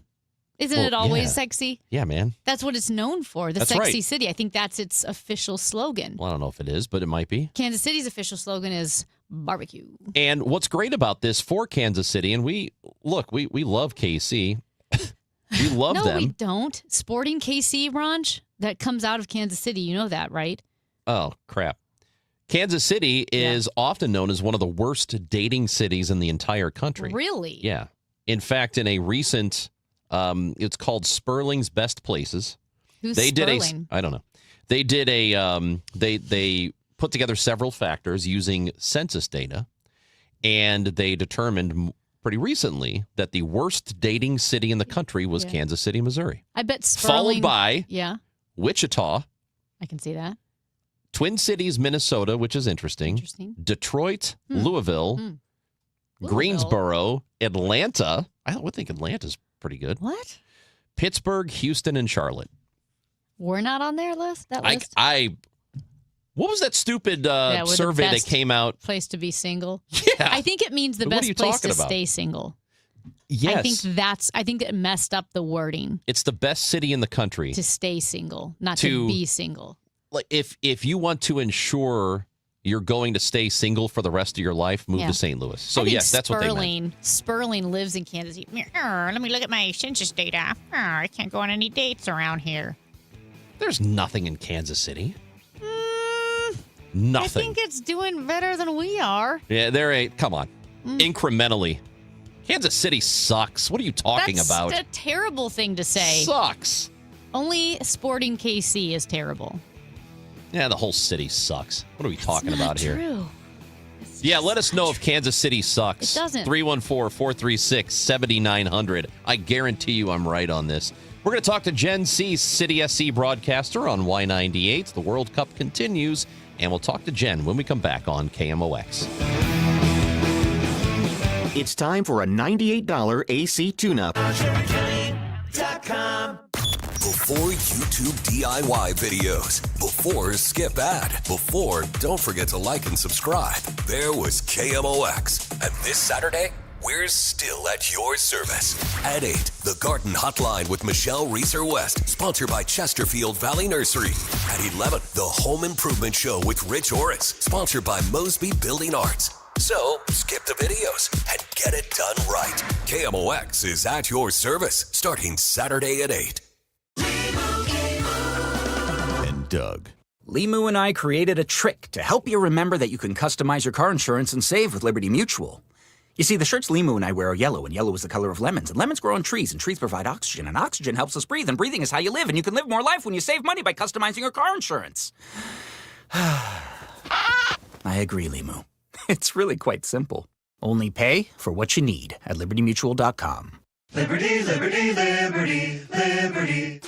Now, KMOX weather from the Saliga Heating and Cooling Weather Desk. 83 degrees, real feel temperature 101 because it is humid. There could be some showers and heavy thunderstorms this afternoon into the evening that could lead to flooding downpours and localized damaging wind gusts. A high of 90 today, the low tonight 73. Weather sponsored by Sandberg Phoenix Law Firm. At Sandberg Phoenix, we're more than just a law firm. We're partners committed to you, your business, and your community. From family law to litigation, we're ready to serve. Visit SandbergPhoenix.com. The choice of a lawyer is an important decision and should not be based solely on advertising. Honey, did you invite the minions over? Well, you know how we talked about getting Wi-Fi from Xfinity? Yeah. I ordered it this morning, was online in minutes, then they showed up. So they just came over to use the Wi-Fi? For what? Better not to know. Get online in minutes with same-day Wi-Fi from Xfinity. Plus, lock in your price for 5 years and see Minions and Monsters only in theaters. Xfinity. Imagine that. Restrictions apply. Not available in all areas. Learn more at xfinity.com/same-day Wi-Fi. This is the story of the one. As a maintenance engineer at a beverage manufacturing plant, he starts his day knowing every line is ready to run because Grainger delivers the industrial-grade products he needs to keep mixers, conveyors, and packaging equipment moving. With Grainger's vast selection of bearings, belts, and motors, he keeps operations running smoothly, so nothing grinds to a halt. Call 1-800-GRAINGER, click Grainger.com, or just stop by. Grainger, for the ones who get it done. Let's take a break. Good idea. Hey, Tom, what are you doing on that Amendment 4? You know we fought for our freedom and rights. I'm not giving them away without a fight. 4 takes them? That's exactly what 4 does. For over 100 years, Missouri voters have used our constitutional power to act when the politicians refused. I'll be darned if I'm voting to pass on less freedom and power to my kids. It doesn't 4 kill majority rule? Yep, creates minority rule, where just 5% of statewide voters in one district can block any citizen-led reform, making it nearly impossible to pass citizen-led ballot measures. That's just dumb. And when the politicians refuse to act, we've used citizen-led ballot measures to pass some big stuff, like lobbyist reforms, term limits for career politicians, and outlawing tax hikes without voter approval. I'm not surrendering my power and rights to a bunch of politicians and lobbyists. I'm no on Amendment 4. Hard no on 4. Pay 4 buttons are inch, prepare governance. I'm John Morgan of Morgan & Morgan. Our firm handles hundreds of crash cases involving semi-trucks every year. A crash case involving semis is much different, and if you don't know what you're doing, you can leave lots of money on the table. Many times there is separate insurance for the cab and for the trailer. Sometimes there are actually layers of other insurances and excess insurance that some lawyers may not know about because they don't see that many cases. We see these cases every day. Also, there are federal laws governing the hours a driver may drive in a 24-hour period and logs that are required. A crash case involving a semi-truck is a totally different animal than a simple car crash. We have lawyers who only handle these cases. It's all they do. Rolling the dice with the wrong law firm can be disastrous. Call us on your cell phone at Pound Law, pound 529. It's so easy. Injured? Dial Pound Law or visit forthepeople.com for an office near you. Get inside your Redbirds in the 2026 season every Tuesday at noon. It's All Access with Cardinals manager Ollie Marmol on your voice of the Cardinals, KMOX. Otra vez Messi. Se desvía la pelota que cae al área. No pudo Julián Messi. ¡Gol!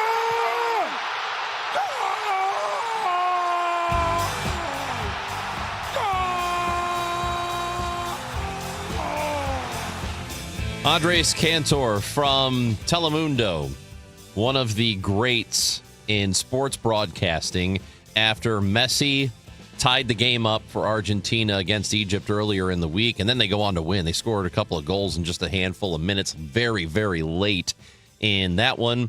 They ended up winning, and they will play on Saturday. As we mentioned, they've got a game against Switzerland in Kansas City. There is a game today. Spain is taking on the team that defeated the United States in Belgium. And we are joined now on the Quiver River Electric guest line by Jen Cease, who is a City SC broadcaster on Y98, one of our soccer experts here, and she joins the show now. Good morning, Jen. Good morning, you guys. How are you? We're doing okay, and we're a couple of days removed from the U.S. men's national team losing. How are we feeling now? Well, you know, it's so funny because the controversy isn't just now around the U.S. men's national team. There was controversy from that game that you guys just played the call from. Game, yep. Yeah, the Argentina-Egypt game. So, you know, I don't think necessarily that the U.S. controversy necessarily started at all, but this World Cup is definitely a tinderbox of people saying, hey, there's corruption in there, and why is, you know, VAR is really becoming the question for me of the tournament. We know referees get calls one way versus the other. Different referees manage games in different ways, but it does seem like there has been a consistent theme, or at least a growing theme, of are we using VAR correctly? Are they inserting themselves when they should? Are we not using them when we're supposed to? And that seems to be something big that FIFA is going to have to figure out going forward. Just to clue people in what happened, it was fairly late in the game. I don't remember the exact minute, but Egypt was up 1-0. And there was a play that happened in their defensive end, like way down there. And a guy got, I don't know, his toe stepped on, maybe. Yep, and so one of the Egypt players brought it all the way up the field, passed it a couple of different passes. They scored. And it was like 6 minutes ago, it felt like. And VAR went back and disallowed the entire play, which is just crazy. So it would have been their second goal. They went ahead and scored again. So conceivably, they should have been up 3-0 over Argentina. But that's not what happened. I mean, Jen, we're going back so far to disallow a play. That's nuts. Yeah, and there it is. We're going to have to mince words, right? So if it comes to the red card rule, or if it comes to Article 27 that let Ronaldo play early in the tournament, or then got Balogun to play for the United States, which is basically, well, we know you got a red card, but we're going to let you go ahead and play this game because you're really popular. It'll make all the fans mad, but then you're grounded afterwards. If you're a bad boy in the next 3 years, you could, get a red card, which is just silly. Two, things like this where we define rules, and it's like, what's serious foul play versus what's reckless play, and then how far back in a call do you go in a sequence of play? Because if you really look at soccer, unless the ball goes out, we look at soccer as a game of flow. It doesn't stop. So when does the play really stop? When does it really start? And how far back do you dig and look for a foul? It makes me think of like American football, the NFL. Like I chuckle sometimes because I'm like, there should be a red flag on every play. Isn't there a flag thrown on every play? Like it's we're starting to get like that where we get to this point and we start to lose the very reason that people do love soccer. And that's because of its flowing creativity, and the game really shouldn't stop unless the ball goes out or there's some kind of free kick or foul. Because right now, there's no limit on how far back the VAR can go other than obviously another goal being scored or maybe the ball going out of play. But as long as those two things don't happen, you could hypothetically go back 15 minutes. Yeah, I mean, it seems like I look at that, I hear you say that, and it's like, no, of course not. However, we don't have rules that say how far you can go back in a play time-wise, or maybe it's a certain sequence of play. But to your point, you're exactly right. It's kind of like when you are wondering if something was a goal or was it not, or was it offside or was it not. The players are very careful. If you watch St. Louis City SC, Roman Berkey is really good at making sure he maintains control of the ball if there's some kind of question, because what you don't want to do is have the referee restart the play. Once play is restarted, there is no going back. So that's like one thing that we do have. But other than that, you're right. We don't have any kind of special rule that says how far in a sequence can you go? Can you go all the way back to the other end of the field? Can you go back, like you said, Chris, it felt like 6 minutes after that. So that'll be some definitions of using the very technology we were all asking for to get more things right. Seems to be biting us a little bit in this tournament. Might as well just go back to the first half. Well, let's go back to the first half. Let's look at everything. It was so dumb. Go back to the handshake. That made me mad. Yeah, there you go. So Belgium beat the U.S. They are playing today. It's a 2 o'clock game. They've got Spain, though, who's maybe one of the top two teams. So is there any chance they win that one? We learned don't make Belgium mad, and definitely don't insult them the way the United States did. And I'm not talking about the team. I'm not talking about Balogun or Mauricio Pochettino, but Sarah government. And don't do that. So they are capable of a lot, and they've been to the dance before. They know how this is done. And Rudy Garcia learned a lot of lessons. He learned that Doku, Lukaku, and De Bruyne, the legacy players that are a little bit older that are still capable of amazing things, that perhaps you do have to go with a little bit of youth. So he put out Charles de Ketelaere, who they basically said, we'll see your 25-year-old striker Balogun, who's 6'2", and we're going to put in our 25-year-old striker who's 6'4" and match your youth. And it'll be interesting to see then how they take on Spain. But Spain has not conceded a goal this tournament. They are locked on defense. So, and Lamine Yamal is, it's one of those names that just rolls off the tongue because my son can't stop talking about him. He is somebody to watch. He is a future GOAT in the game. And I would say that Belgium has to play better than they did against the U.S. to make it past Spain. You mentioned a couple of young players who also have size. And we've talked a lot about how soccer maybe is different than other sports like football or basketball, where being smaller is a distinct disadvantage. Not necessarily so when you look at Messi and him being 5'7". Right. However, are younger players getting bigger in professional soccer? Are you seeing a move towards size? Okay, so that's a great question. I don't know necessarily if they're getting bigger, but I can tell you just from our local clubs that sometimes I see in our youth clubs that are competitive, sometimes there seems to be a propensity to go for taller players, which irritates me because they're still growing, right? Like my 20-year-old is, I swear, I'm still growing. And the maturity rate of some people mature earlier, some kids mature later. I don't like sometimes when I see that it seems like youth clubs are selecting based on size, because that was actually one of my pride points in this sport that I love so much. Is unlike basketball that I played, you didn't really have to be tall necessarily. I mean, you could be one of the two guards, but you don't really have to have this particular size or even strength if you're fast. I think all of those qualities help, surely, but I always thought of soccer as one of those games where you can basically be any size. And if you're technically skilled and you're able to be an athlete in your way, that you can succeed at this game. Messi shows that, of course. You know, Ronaldo's not like huge. Some of our major players are not Erling Haaland. Yeah. He's a fun player to watch, but they're not. He is the exception to the rule, I think, for the most part. But yeah, I am starting to see a little bit more focus on that. And I don't know if it's because the kids are getting bigger or because some of the clubs are erring on that side, which I think in the youth leagues is way too early. Yeah, that was the story that I don't know if I mentioned it to you, but I brought it up a couple times this week that Landon Donovan was talking about, where his 8-year-old or 9-year-old got demoted from whatever club team he's on because they brought in a bunch of kids who were taller. And his son's response, because he's little, is I just want to play with my friends, which is heartbreaking. And I can't. I mean, these youth clubs, man, I have no love for them whatsoever if they operate like that. No, and I have my own story too. My youngest is a girl, and she's rather tall for her age, so she often gets thought to doesn't belong on a certain team because they're smaller when she's actually their age. But my third born was a preemie. So he's still waiting, man. He's 15 and he's waiting for the human growth mode. He's hoping. He wants to be 6'2" like his big brother.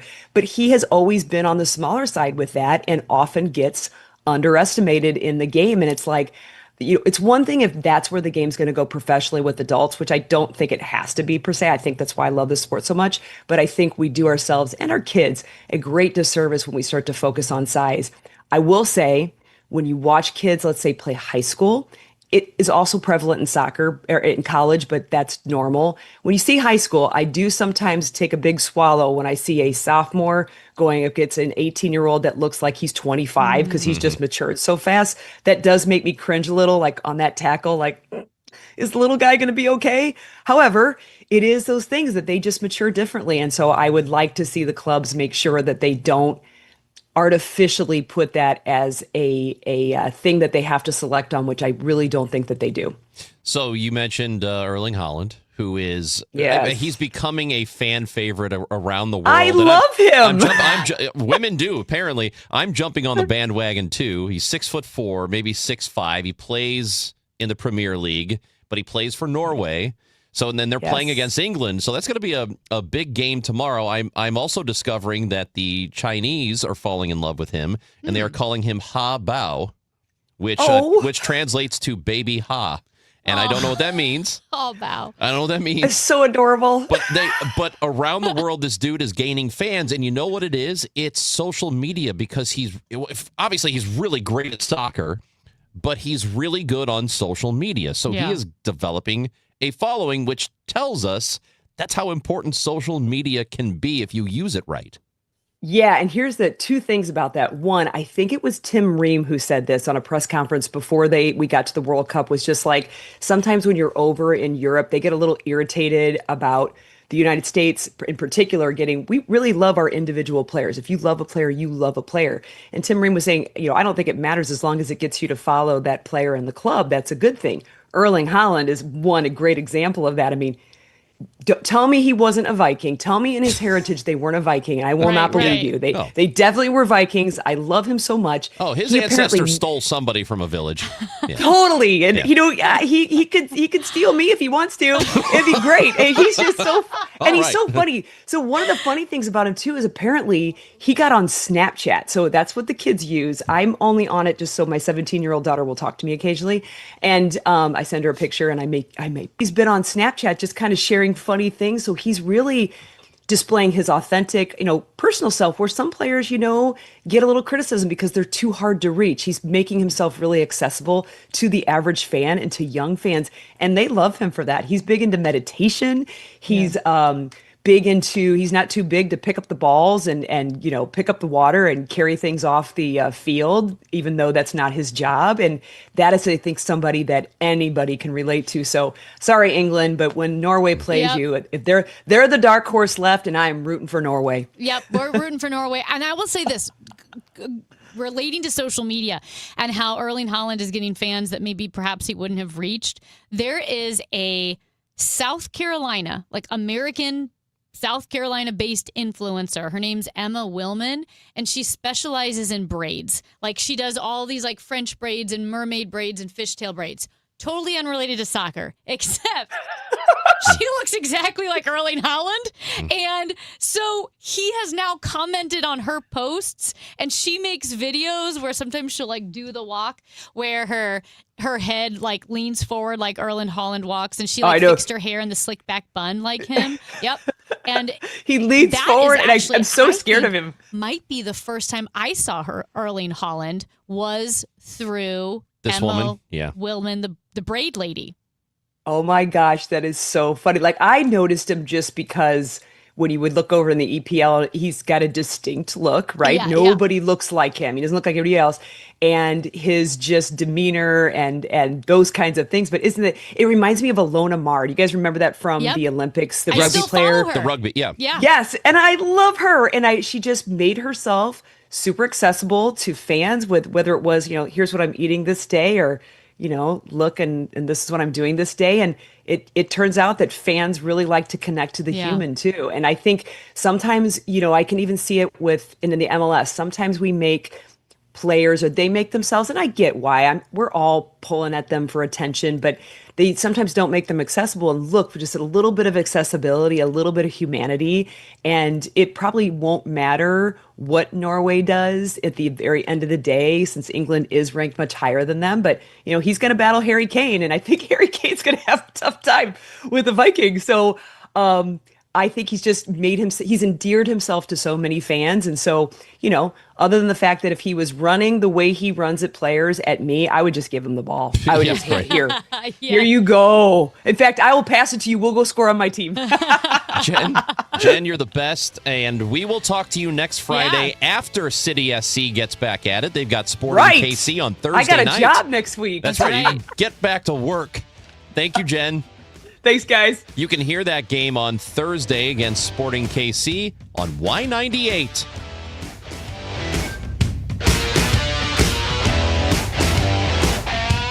Broadcasting from the Scott Credit Union Studio, 104.1 FM KMOX. You work hard, follow the rules, and get absolutely slammed by taxes. Your paycheck, taxed. Your property, taxed. Everything you buy, taxed. Missouri's tax system isn't broken, it's rigged against you. The lawyers and lobbyists working for big corporations and the super rich buried over 200 loopholes for themselves in our tax code. While they pay nothing on the services they use, working families are taxed over and over. It's no wonder they're lying about Amendment 5. Our corrupt tax system is rigged in their favor. They're getting a free ride on your back. Don't believe their lies. The truth is, Amendment 5 closes loopholes exploited by the super rich and slashes taxes paid by Missouri's working families, phasing out income taxes and cutting property taxes. They finally pay what they owe while you keep what you earn. Vote yes on Amendment 5. Paid for by Missouri Promise PAC. This is the story of the one who keeps multiple buildings running smoothly day after day. Plumbing that flows, HVAC that hums, cleaning supplies that keep surfaces sparkling. That's why she counts on Grainger. With easy reordering online and 24/7 support, Grainger helps her keep the products she needs on hand.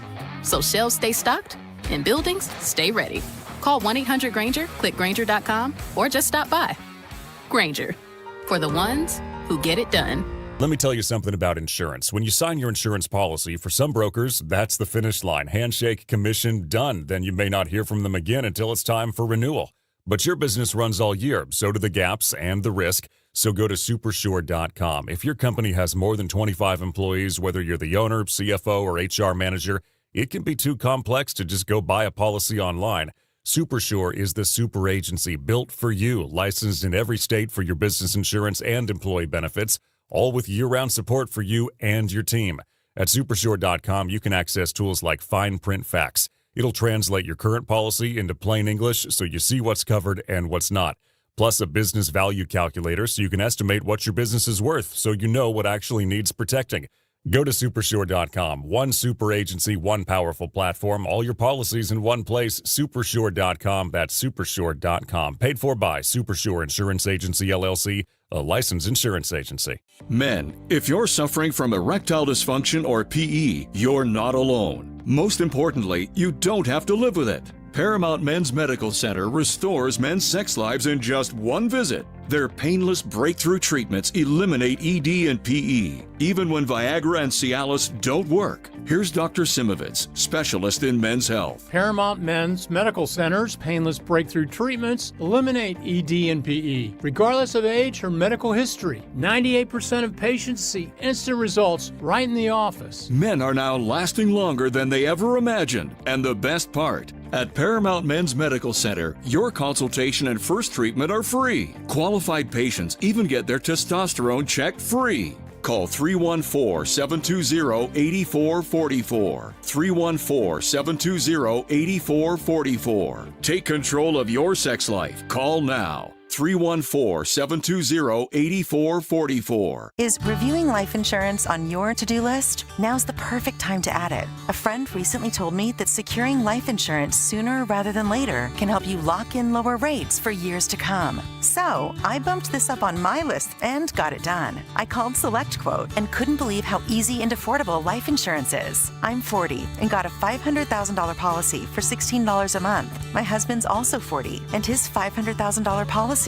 was only $18 a month. Plus, with SelectQuote's same-day coverage, there was no medical exam required, and we were covered by the time we hung up. Knowing I have this checked off my list feels amazing, but the peace of mind knowing my family is protected feels even better. Call SelectQuote at 1-800-329-1010.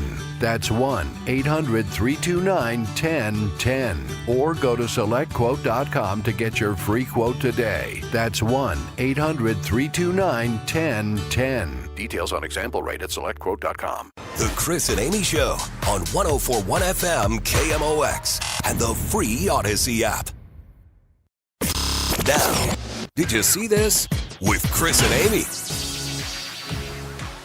All right, Ranj, you know the Norway fans have gone viral for the Viking row. Yes. And Erling Haaland hit the drum and they all row. Well, there is one fan that reminds me of you, but he absolutely refuses to participate in the Viking row.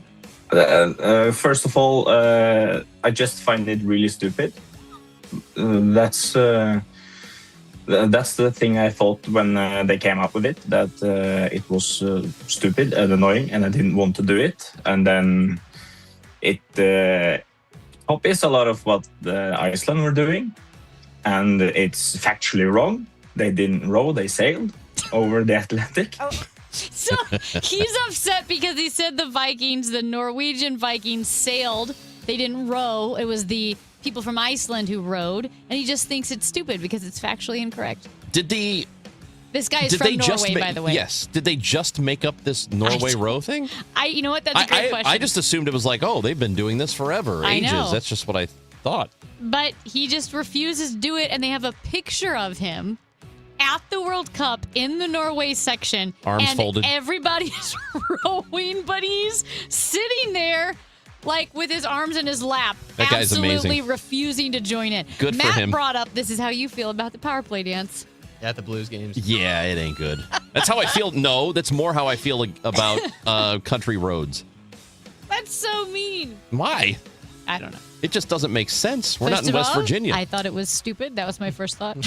Amy, did you see the Carolina Hurricanes got their names engraved on the Stanley Cup? Bro. So Tom Dundon owns the team. He put his Golden Doodle's name on it.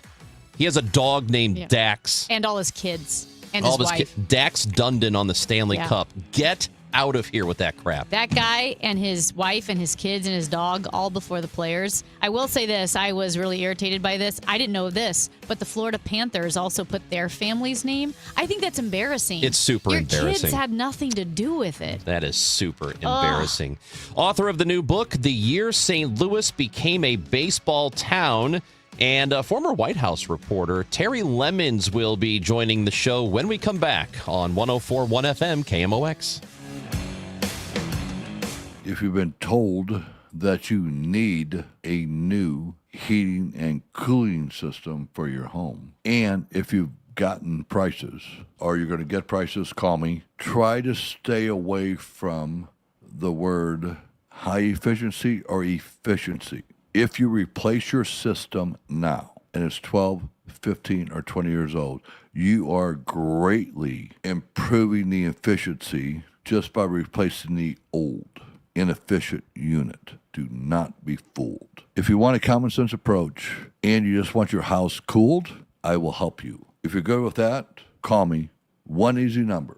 It's Missouri and Illinois. The easiest of numbers, 314-293-2600. Or on the internet, bartinman.com. That's Bart with a B, Inman with an I.com. God bless. Hey guys, Glover here with my friend Stewie from Stewart's American Mortgage Corporation. Stewie, I think this is going to be a strange season for real estate. Just kind of feel it in my gut. What can people do apropos of their mortgage to put themselves in a better position to get that house? You know what, Dave, that's a great question. There's a bidding wars that are going to happen this spring. You want to get the house. This is how you're going to make things better. Number one, we give you the power of the pre-approval letter. That means you can go into our portal and generate the letter and edit it for any amount you want up to the amount you're approved without chasing the loan officer. Number two, the bagel loan. No closing costs, no title fees, no lender fees, no appraisal fees. It's a bagel. Bagel looks like a zero, easy to remember. Add that money you would normally pay onto your bid and beat the other offers out. And you know what? The third thing is we can close fast. 10 days. They're going to look away at the other offers because most lenders take as much as 30 days to get done. You can call or text Stewie at his personal cell phone, 314-324-4440, or you can Google the bagel loan, NMLS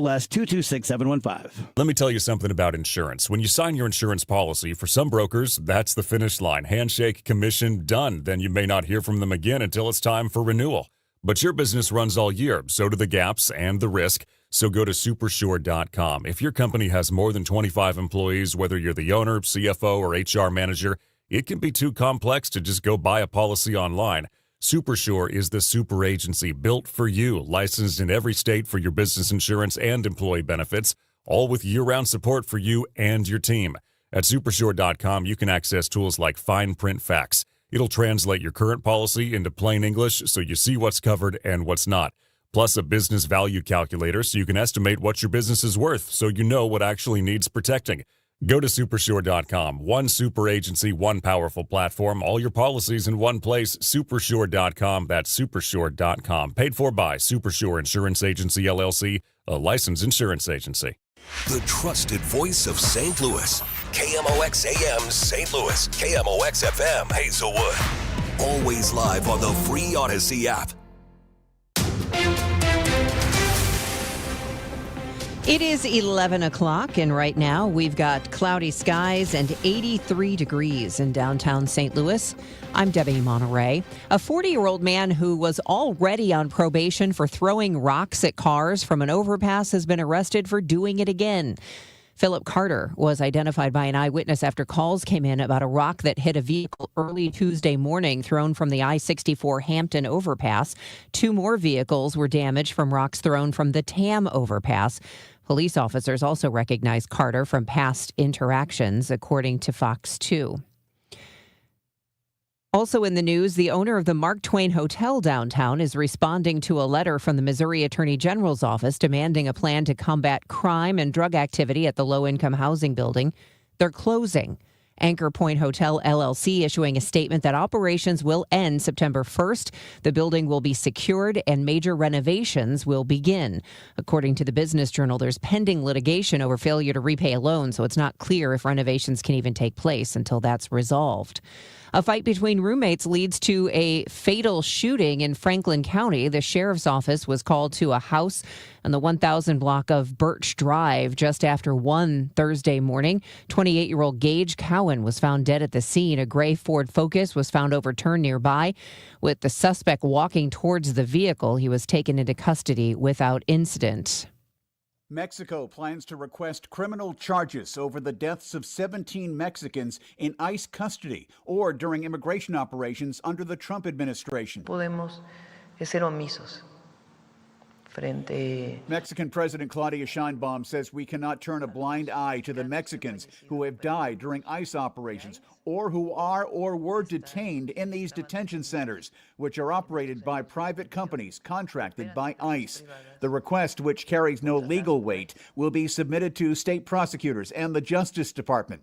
It will be accompanied by civil lawsuits against the companies that operate the detention centers. Sheinbaum said Mexico decided to escalate its complaints after an ICE agent killed Mexican citizen Lorenzo Salgado Araujo in Houston this week. I'm Ed Donahue. Those ICE agents were not wearing body cameras. They initially said Lorenzo Salgado Araujo tried to ram them with his van. Now Homeland Security officials admit Araujo was not the intended target and was not shot in self-defense. The weather is sponsored by i3 Broadband. This afternoon will be quite warm and humid with intervals of clouds and sun. A thunderstorm or two in the area as well, the high 90. Those thunderstorms late this afternoon into tonight may be severe with flooding downpours, damaging winds, even an isolated tornado. Mostly cloudy and muggy overnight, those 73. For tomorrow, clouds, breaks of sun, and not as warm but still humid with a couple of showers and a heavier thunderstorm, high 83. From the Saliga Heating and Cooling Weather Desk, I'm AccuWeather meteorologist Joe Lundberg on 104.1 FM KMOX. Right now it's 83 degrees with cloudy skies in downtown St. Louis. With the kids home for summer, your house is a digital zoo of streaming and gaming. Switch to i3 Broadband and upgrade your summer. Head over to i3broadband.com/radio or call 1-866-806-5485 to upgrade today because life runs better on fiber and i3 Broadband is here for you. I'm Debbie Monterey, KMOX News. The Chris and Amy Show is video streaming now on KMOX's YouTube, X, and Facebook pages. Click and subscribe.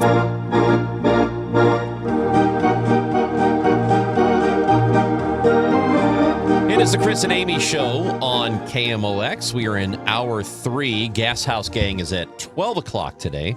We'll have plenty of Cardinals baseball to discuss. Claves and Paulie will be on the show. Trisha Whitaker with Apple TV will be on the show because they've got the game tonight on the TV side. We are now joined in studio, however, by former White House reporter and National Communications Director for the IRS, a St. Louis native, went to the journalism school at Mizzou, and I bet I didn't even have to ask him because I know how Mizzou people are. It's Mizzou and Syracuse and Northwestern. Yep. If they went to the J school, they will tell you about it. Terry Lemons is the author of The Year St. Louis Became a Baseball Town, and Terry is in studio with us. Good to see you. Thanks for coming in. Yeah, good morning. Thanks for having me. So I see the book right there. Yeah, and I know that you have devoted some of this book to KMOX and the reach that it has and its association with Cardinals baseball. I know our listeners will be really excited to read about it. Yeah, it's a fascinating period of time. The book centers on the 1926 World Series, one of the most epic World Series of all time, when the Cardinals faced off against Babe Ruth's Yankees. Yeah. And it was the first time the Cardinals won a World Series. But it was also an interesting intersection with a lot of technology changes coming through, and radio was just coming on, and KMOX was there at the start. They started broadcasting a few games at the start of the 1926 season for the Cardinals. You know, it's so interesting because even the name of the book, The Year St. Louis Became a Baseball Town, that is one of the things that I have taken for granted, that we've always been a baseball town. It just yeah, I mean, as long as there's been St. Louis, right? But something had to be a catalyst for that. And so this chronicles that moment. You're exactly right. And if you went back before 1926, baseball had interest in St. Louis, but the Browns really were the primary team in St. Louis, not the Cardinals. But St. Louis was the last of the major league cities that did not have a World Series title. So The city and the fans were desperate to win, and 1926 really was the catalyst. And if you walk the streets of St. Louis back then, there was nobody wearing red on the streets, no T-shirts, no ball caps or anything. 1926 changed that, and that's what caught my attention for this book. I think that we know what the catalyst for it was, because the first full year the Cardinals are on KMOX, they win a World Series. So it's us. But yes, it has got to be us. So KMOX goes on the air Christmas Eve in 1925, and we just celebrated our 100th anniversary and still are celebrating it. And then the following year, into 1926, the games are on the radio, and they win a World Series. Yeah. Which is, I mean, it's kind of, I mean, what a coincidence that happens. It must have been such a big time in St. Louis. It was an exciting time at the St. Louis, and the owner of the Cardinals at the time was very savvy, Sam Breeden, and he recognized that things like radio were coming. He recognized that people could drive into the ballpark, Model Ts and cheap cars. They were called flivvers back then. People could drive into the ballpark. So we started doing double headers on Sunday up at Old Sportsman's Park, and, you know, really kind of capitalized on it and really kind of used that, coupled with Branch Rickey, who later gained fame for bringing Jackie Robinson and breaking the color barrier in the major leagues in the 1940s. Branch Rickey was in St. Louis, general manager for the team. He created the minor league system. So they have these young players coming up. They have all these technology changes and a savvy owner, and it all added up to the 1926 World Series win. You know, it's really interesting. Okay, I feel like suddenly this is a dumb question, but we talked about KMOX and the Cardinals broadcasts really beginning. How common was it for a baseball team to have a radio broadcast? Did all the other major league teams have radio broadcasts already? It varied. There were a couple of teams that were having broadcasts at the time. The thing that was more common in that time period was the World Series being broadcast. Okay. The World Series were broadcast over radio for several years. Although it was interesting for 1926 was that there was an affiliate group of stations across the country that carried the World Series live. And about 3 or 4 weeks after the series, those radio stations banded together into the NBC radio network. So if you're on NBC and you see the 100th anniversary, that actually ties back to the 1926 World Series, too. We're talking to Terry Lemons, who is the author of the book, The Year St. Louis Became a Baseball Town, the Cardinals, Babe Ruth, and the 1926 World Series. 1926baseball.com for more information on the book. And you are doing a book signing coming up tomorrow, and that's from 4 to 7 at one of our producers' favorite places, the Royale on Kings Highway. Yeah, I love the Royale. It's across the street from my old stomping grounds, called Southwest High School back in the day, now Visual and Performing Arts. But the Royale, I've been at a lot of bars across the country and around the world through the years. The Royale is one of my favorite bars. Steve Smith does a great job there, and it seemed like the appropriate place to do the book launch and book signing.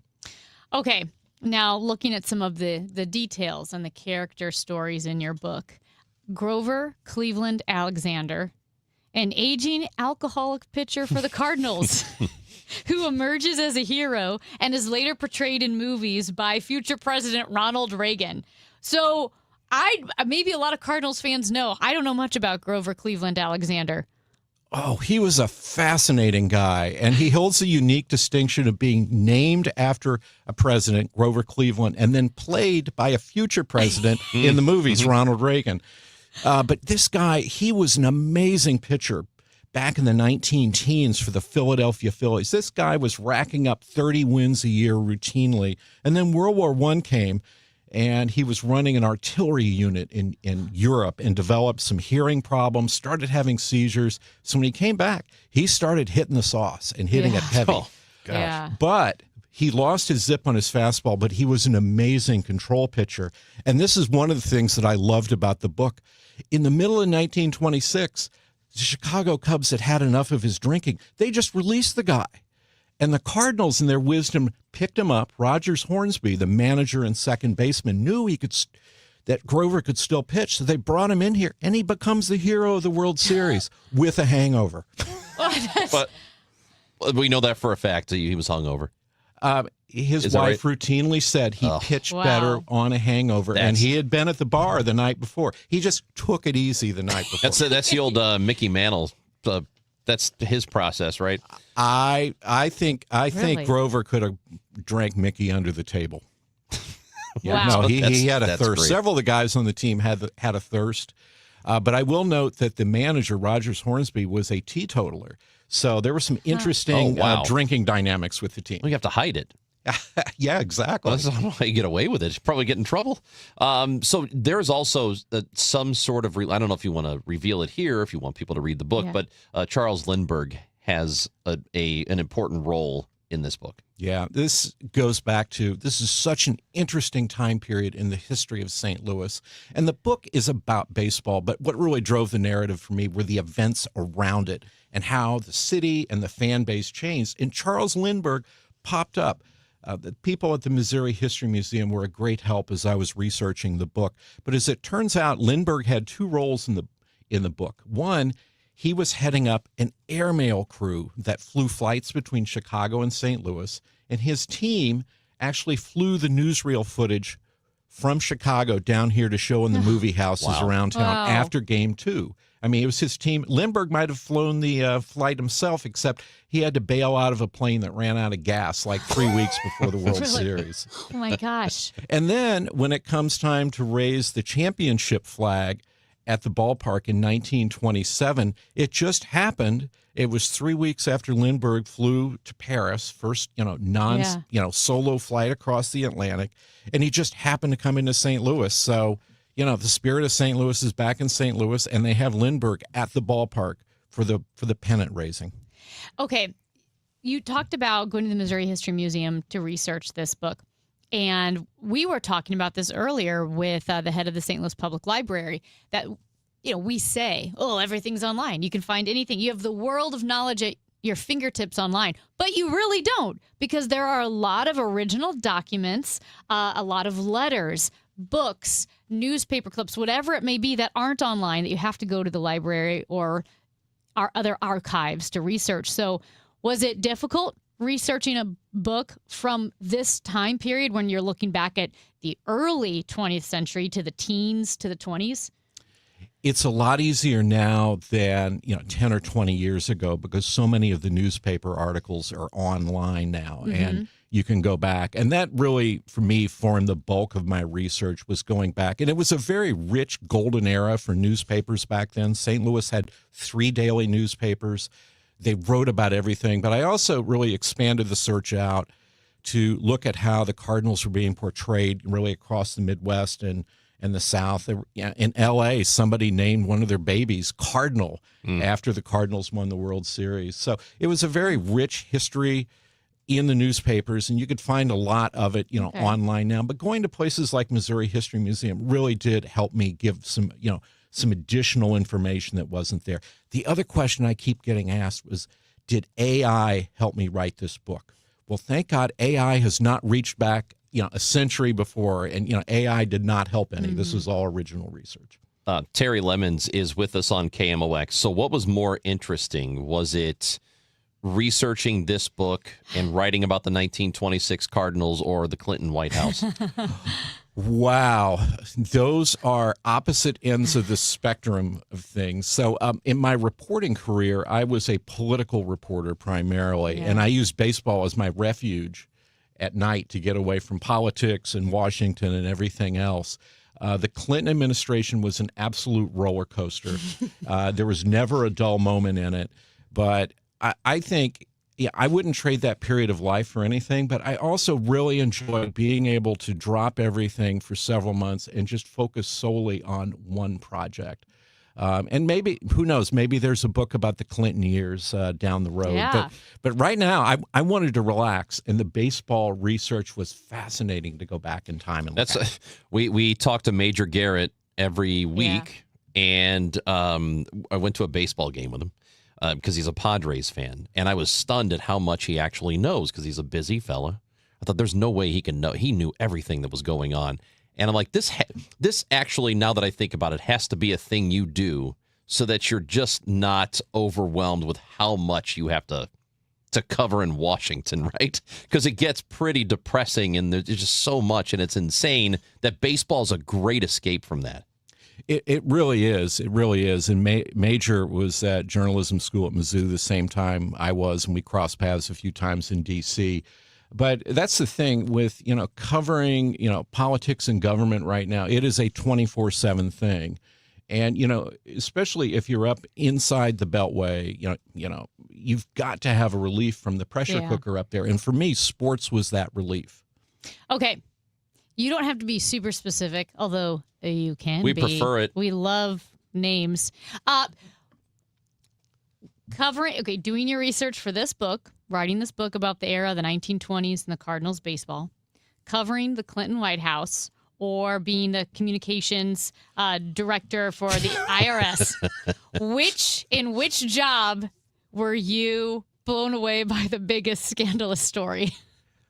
Wow. Yeah, I see why you're doing broadcasts. That's a great question. That is a great question. I will say working at the IRS was an interesting challenge. When I was a reporter, I was around a lot of interesting people and things, but at the IRS, I saw like a whole range of issues there.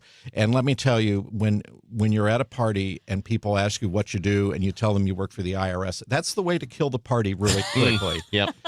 I would say, in terms of really stretching my professional skills, the IRS, doing public relations for the IRS takes a lot of energy and a lot of determination. I will say, though, there are a lot of good people working at the IRS, and actually St. Louis has a lot of IRS employees here. There's a call center down the street from here. We've got a number of offices. See, I'm still saying we. The IRS has a number of offices around here. Missouri is actually one of the biggest centers of IRS employees in the country. There's a very large operation up in Kansas City.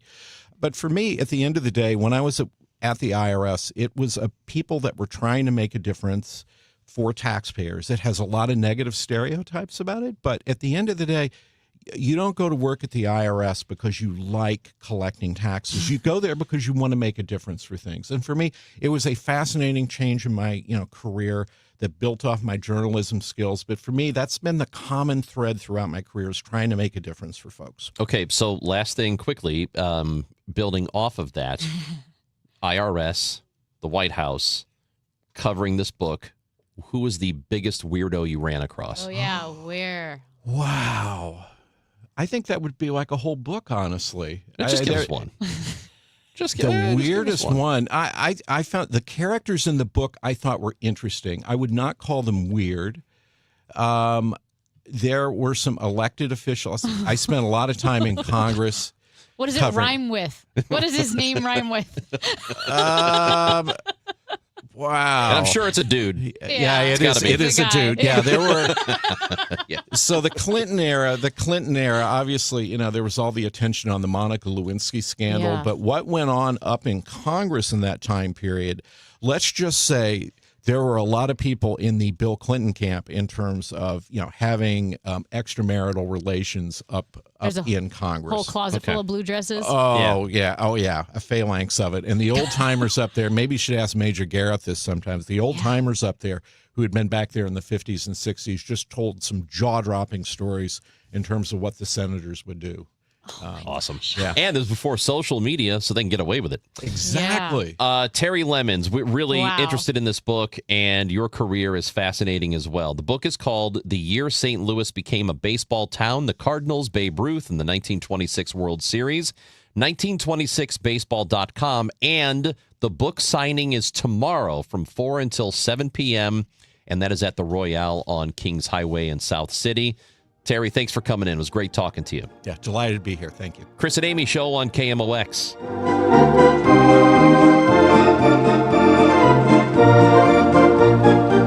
Guys, Kevin Wheeler here for FanDuel Sportsbook, the official sportsbook of KMOX. And I like to joke, and I say it all the time, like my My work with FanDuel Sportsbook goes well beyond the time that it came online in Missouri. I used to have to travel to play. Not anymore. Now I get to play at home, and you can too, whether it's baseball season, whether it's hockey, basketball, football, and now soccer. On the biggest stage of the world, FanDuel is stepping up. They are changing the game because sometimes the player you've got gets subbed off and your bet goes off with them, but not anymore.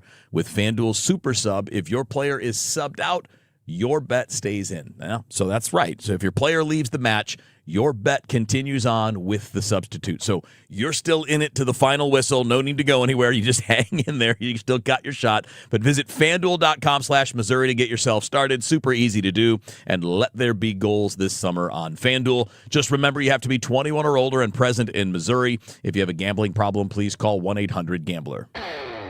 This is the story of the one. The one who keeps multiple buildings running smoothly day after day. Plumbing that flows, HVAC that hums, cleaning supplies that keep surfaces sparkling. That's why she counts on Grainger. With easy reordering online and 24/7 support, Grainger helps her keep the products she needs on hand.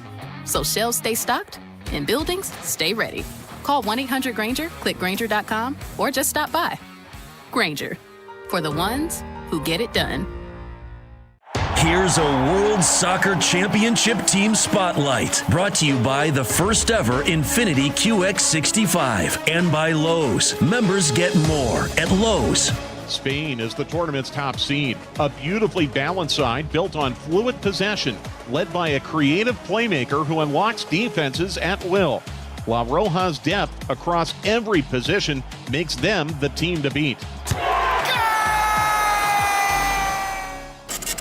You feel it every time you check out. Prices up, paychecks stretched, families squeezed. That's why Ann Wagner's fighting to get government off your back and out of your way. Wagner passed the largest tax cut in American history, expanded child tax credits, ended taxes on tips, overtime, and Social Security. And Wagner is working to lower costs so families keep more of their hard-earned money. But Ann Wagner knows delivering for Missouri means more than just protecting their wallets. It means protecting our streets as well. That's why Wagner fought to secure our border, deport dangerous illegal aliens, partner with law enforcement, and put predators behind bars and off our streets so our neighborhoods and communities stay safe. Because real effective leadership protects what matters most: your money, your family, your safety. Ann Wagner for Congress. I'm Ann Wagner, and I approve this message. Paid for by Ann Wagner for Congress. $5,000. That's the average amount of money people in the U.S. are now spending on gas in a year. $5,000. That's crazy. If you drive, you have to download Upside, the free app that gives you cash back for buying gas. That's right. You can earn cash back with Upside just for buying the gas you're already buying. You can literally start earning cash back today. I use Upside, and just last year, I made nearly $300. You're putting gas in your car anyway. Why not get cash back? If you like extra cash, download Upside. I'm saving the cash I earn from using Upside to help pay for a vacation later this year. Download the free Upside app now to earn cash back when you fill your tank. Use promo code FRESH to get an extra 35 cents per gallon on your first tank. You can cash out anytime, right to your bank or a gift card for Amazon and other brands. Just download the free Upside app and use promo code FRESH for a 35 cents per gallon bonus on your first tank. That's code FRESH for a 35 cents per gallon bonus. If you owe the IRS, you have a legal issue, and you need the Lance Drury Law Firm. We'll protect your rights. Log on at LanceDruryLaw.com. Still here, still trusted. The voice of St. Louis, KMOX. All right, Amy Marks Kors, a couple of minutes here before we visit with Mayor Spencer. Kara Spencer is going to be here on the show. Lots to talk about regarding the police board and the challenges with that. So that is coming up in a little bit. But how do you feel about food trucks? I like them. You do? You don't like them? I mean, okay, let me be honest. I don't frequent them a lot, but I like that they exist. I like seeing them. I like when I drive home on Tucker from work, sometimes you see a food truck or you see the hot dog stand. I like, why? Do you not like them? Here's my thing about food trucks. Okay. I like them as long as they keep their prices at a minimum. But what I've discovered lately, is that a lot of these food trucks are starting to charge restaurant prices, which you're not a Shouldn't be, restaurant. yeah. You don't have the overhead. You don't have the same overhead. Literally so don't have the overhead. You don't have that's the ceiling. right. So one of the benefits of it is you get a great plate of food for like $6, right? And now it's some of them are getting a little bit out of hand. Well, Rasheed Aldridge, alderman here in downtown, is trying to expand downtown food trucks, and one of the hangups historically in getting these bills passed to allow the expansion of where they can set up and where they can be downtown has been the Cardinals. But apparently the Cardinals are on board with it now more than they ever have been. So there's a very good chance that a bill does pass and that you will start to see more of them around St. Louis. The hope is to get them around Busch Stadium, Energizer Park, and so on and so forth. So I think I feel the way I feel about food trucks, the way I feel about parades, is I don't really go to them, but I like knowing they're there. I think they're good for a community or a city. But you're right. I guess I haven't noticed it because I don't go to food trucks. But if the prices start getting exorbitant, like you said, well, at this point, you're standing in line sometimes in inclement weather. You're waiting. It's hot. You get your food. You find a place to sit. It shouldn't be restaurant prices. Yeah. If the euro's $15, come on, man. You know what I mean? Like the whole purpose of a food truck is it's quick, it's fast, it probably tastes just as good as anything else. It is inexpensive. That's the whole point of a food truck. Are the hot dog stands in Chicago still affordable, or are those prices going up? So the hot dog stands you're talking about are usually like brick and mortar places. Are they not like the carts? There aren't very many carts anymore. Oh, yeah. I don't know if I've ever seen a cart in Chicago. They're like actual businesses with doors and stuff. I just am thinking of in the movies from the 90s. They'd always go to carts. That's more of a New York thing, it seems like. Okay. But I don't think I've ever seen a hot dog vendor downtown Chicago with his little cart and his little wheels. The only time I had one is in college. Huh.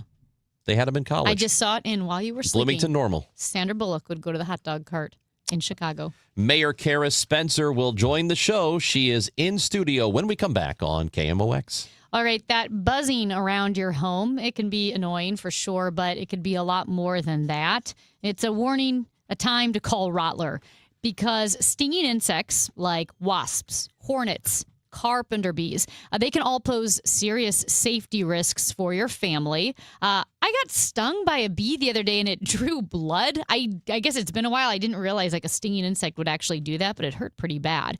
But not only can they sting you, bite you, but they can cause costly damage to your home. Carpenter bees can tunnel into wood structures like decks and trim and fences, while wasps and hornets often build their nests inside wall voids, so they're hidden until they're not. The experts at Rottler can safely identify and treat stinging insect nests, helping protect your home and your family before the problem gets worse. Over 65 years of trusted service, Rottler has the experience to handle stinging insects the right way. Visit them today and take your backyard back. Enjoy your home with confidence. Rottler.com. Who's been talking about St. Louis sports since 1985? Bernie Nicholas. One thing I can absolutely swear to about Ollie Marmol, Ollie welcomes being challenged. You're a fan and there's something that he does that bugs you, tell it to him directly. You don't have to hide behind some stupid name. You don't have to be a coward. Just ask him directly. Bernie Nicholas. Hear what he has to say on the voice of the Cardinals, KMOX. Now, KMOX weather from the Saliga Heating and Cooling Weather Desk. 85 degrees, real feel temperature 98, humid. Maybe some showers and thunderstorms that could bring flooding, downpours, and damaging wind gusts. A high of 90 tonight. Same thing, a low of 73. Weather sponsored by Steve Butts and the entire Crawford Butts family, who wish America a very happy 250th. As America celebrates its 250th anniversary, Steve Butts and everyone at Crawford Butts Insurance extend their heartfelt wishes for a safe and joyous summer of celebration. For generations, Crawford Butts has been proud to serve the community. Steve Butts and the entire Crawford Butts family wish America a very happy 250th.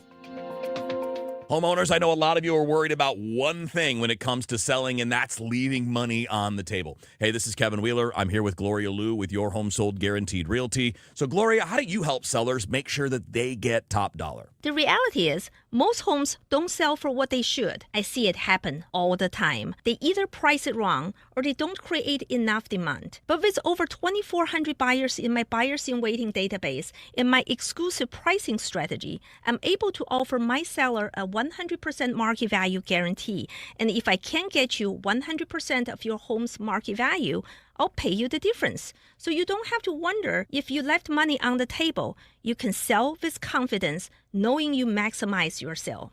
Make sure you get every dollar for your home. That's why you call St. Louis real estate expert Gloria Liu at 314-325-6888 or visit GloriaHasTheBuyers.com. That's GloriaHasTheBuyers.com. Gloria and seller must agree on price and possession. I'm John Morgan of Morgan & Morgan. A question I get all the time is, how did we become the largest injury firm in the world? We have over 1,000 lawyers in all 50 states and close to 6,000 coworkers. Our call center is on duty 24/7. You can reach us at any time at forthepeople.com. But the real reason is we won a lot. When you visit our website, go to our verdicts and settlements. There you will see what our clients were offered and what they were awarded at trial. All those verdicts help us resolve many cases fairly and early. You see, nothing beats reputation. The insurance industry knows who we are. We even have insurance adjusters call us for representation because they know too. We've made it easy. On your mobile device or computer, go to forthepeople.com and we will get busy. It's that easy. Call today. Morgan & Morgan, for the people. Injured? Dial # law or visit forthepeople.com for an office near you. From the FIFA World Cup to competitive business environments, grand ambitions lead to game-changing achievements. At Bank of America, we're there to support businesses at every step, providing insights and expertise to help you gain an edge. He shoots, he scores!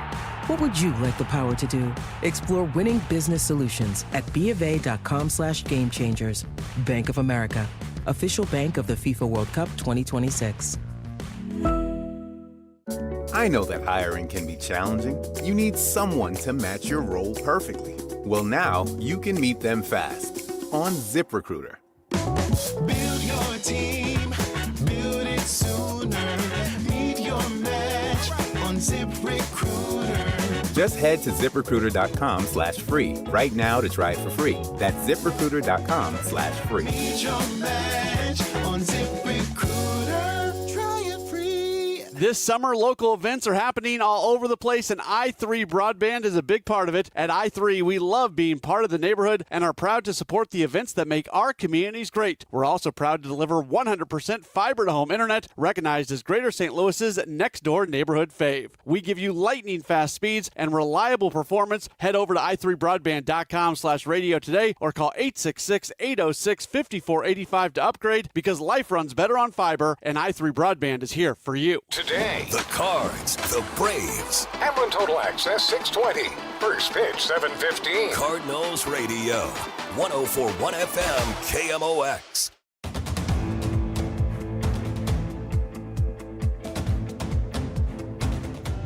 And it is the Chris and Amy Show on a Friday, and we are welcoming in the mayor of St. Louis, Mayor Kara Spencer.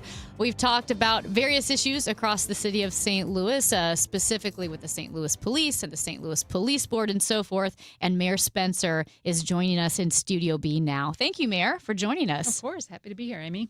How are things in City Hall right now? What's going on? What's all the buzz right now in City Hall? Well, all the buzz this week, we've got a few things. We had former Governor Martin O'Malley in this week, the OG of CityStat, which is a tracking program where we're really tracking how we're delivering city services to make sure that we're improving them on a regular basis. And that has, he was really impressed with the work we're doing. So that's a good mark for us as far as transparency and improving basic city services. Of course, we're also really excited to be signing the RAM settlement legislation early next week, Monday. We're going to be getting that piece of law signed into effect. We're really excited about some of the things going on downtown. I mean, we're just a host of things going on in City Hall that we feel great about. We're getting the ARPA dollars out the door. We're paving streets throughout the city of St. Louis, and we're slowly but surely building out the infrastructure to make our city a better city. Speaking of that infrastructure, I know that we have had in the past few weeks, past 2 to 3 weeks, and I know it goes on a little bit longer than that, but issues with the water system in St. Louis. We had the massive sinkhole right over by the Dome. There was one that opened up on Choteau on the other side. So there is a lot of this going on, and I know a lot of this money from the Rams settlement is to go toward that. Is it enough? The Rams settlement is not enough to fix any of the major issues. We had the tornado. I think a lot of folks were disappointed that not more money went into North St. Louis on that front. Folks have expressed frustration that we didn't, put even more into the water department. But look, $255 million is a lot of money, but it's not enough to address the $700 million in deferred maintenance that the water department has identified as needs. And this is coming on the heels of decades of really failing to have a long-term plan that's fully funded. But we are doing that. So not only are we injecting a good amount of capital through the Rams settlement dollars into the water department, we've also charged the water department with establishing a water rate study, which they've completed, and a plan for the future. And you're going to see residents are seeing unfortunately, their water bills go up. To be able to pay for that. But we strongly believe that this is the path to keeping our water department under city control, not having it go insolvent, which could be wildly dangerous to our residents. And of course, the businesses who rely on our excellent water, like Anheuser-Busch, to brew phenomenal beer and other things that we need. Maybe this is a better question for the water department, but how do you, because you see these sinkholes open up, you see the water main breaks and boil orders and all this stuff happening. And I know residents will have the question, okay, well, is this going to happen on my street? And how do you catch this before it does? Is it even possible to do that? It is possible. This is our water infrastructure replacement plan. So we will be able to put some of that into effect with the Rams settlement dollars. We've identified the worst of the worst, and we're going to be replacing those proactively.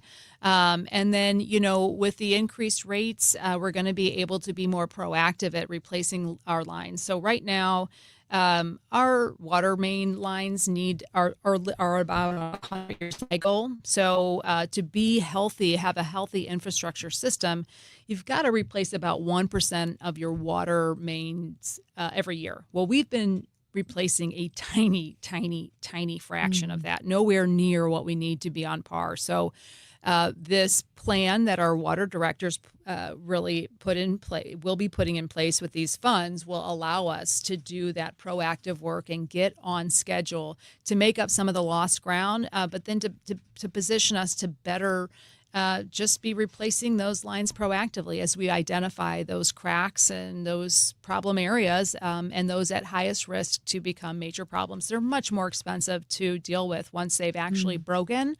And being proactive and identifying those trouble spots ahead of time is what we're looking to move into. I know we need to move on from the water, but just quickly, is this, because $700 million is so much money, is that something that the city could or would want to get federal help for, or does it not work that way? It does to some extent, and we're looking for ways to do that. ARPA and our federal government had grants for our water department where those came out several years ago. The city of St. Louis did not receive those. That was something I really discussed quite a bit in the campaign.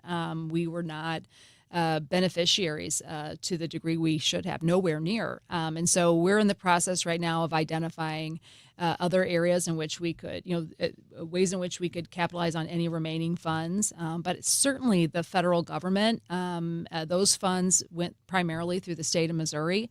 But so the state plays an important role here in ensuring that our water infrastructure is fully funded. And look, we know that the rate increases are tough on folks. We've carved out a low-income rate we're very proud of.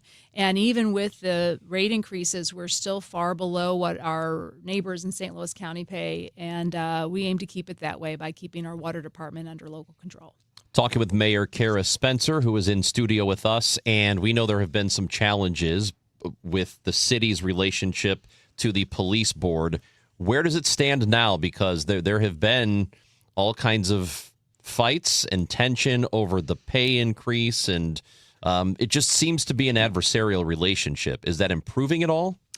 Well, Chris, I say that, it is not ideal. When I took office, 30 days in, of course, we all know that a tornado struck our city. And the administration, myself, the mayor of the city was lockstep with our police department every single day. In fact, I ran City Hall out of the police department headquarters for almost 3 months. We were working hand in hand together every single day. You've seen lots of photos of me with my SLMPD hat on and just working in support of and with our police department. And unfortunately, a lot of that has broken down. I don't think this type of adversarial relationship is anywhere near in the best interest of our citizens or public safety. Look, policing is incredibly important. It is one of the most important departments that any city has. It's a service that we all need. It's a life or death situation often that we're calling our police department to serve our residents. But it has to work lockstep with the city. Absolutely working with our other departments, not just our fire department and emergency response, but our building division, our city councilor's office, identifying nuisance properties. We have to have a collaborative relationship in order to be successful as a city.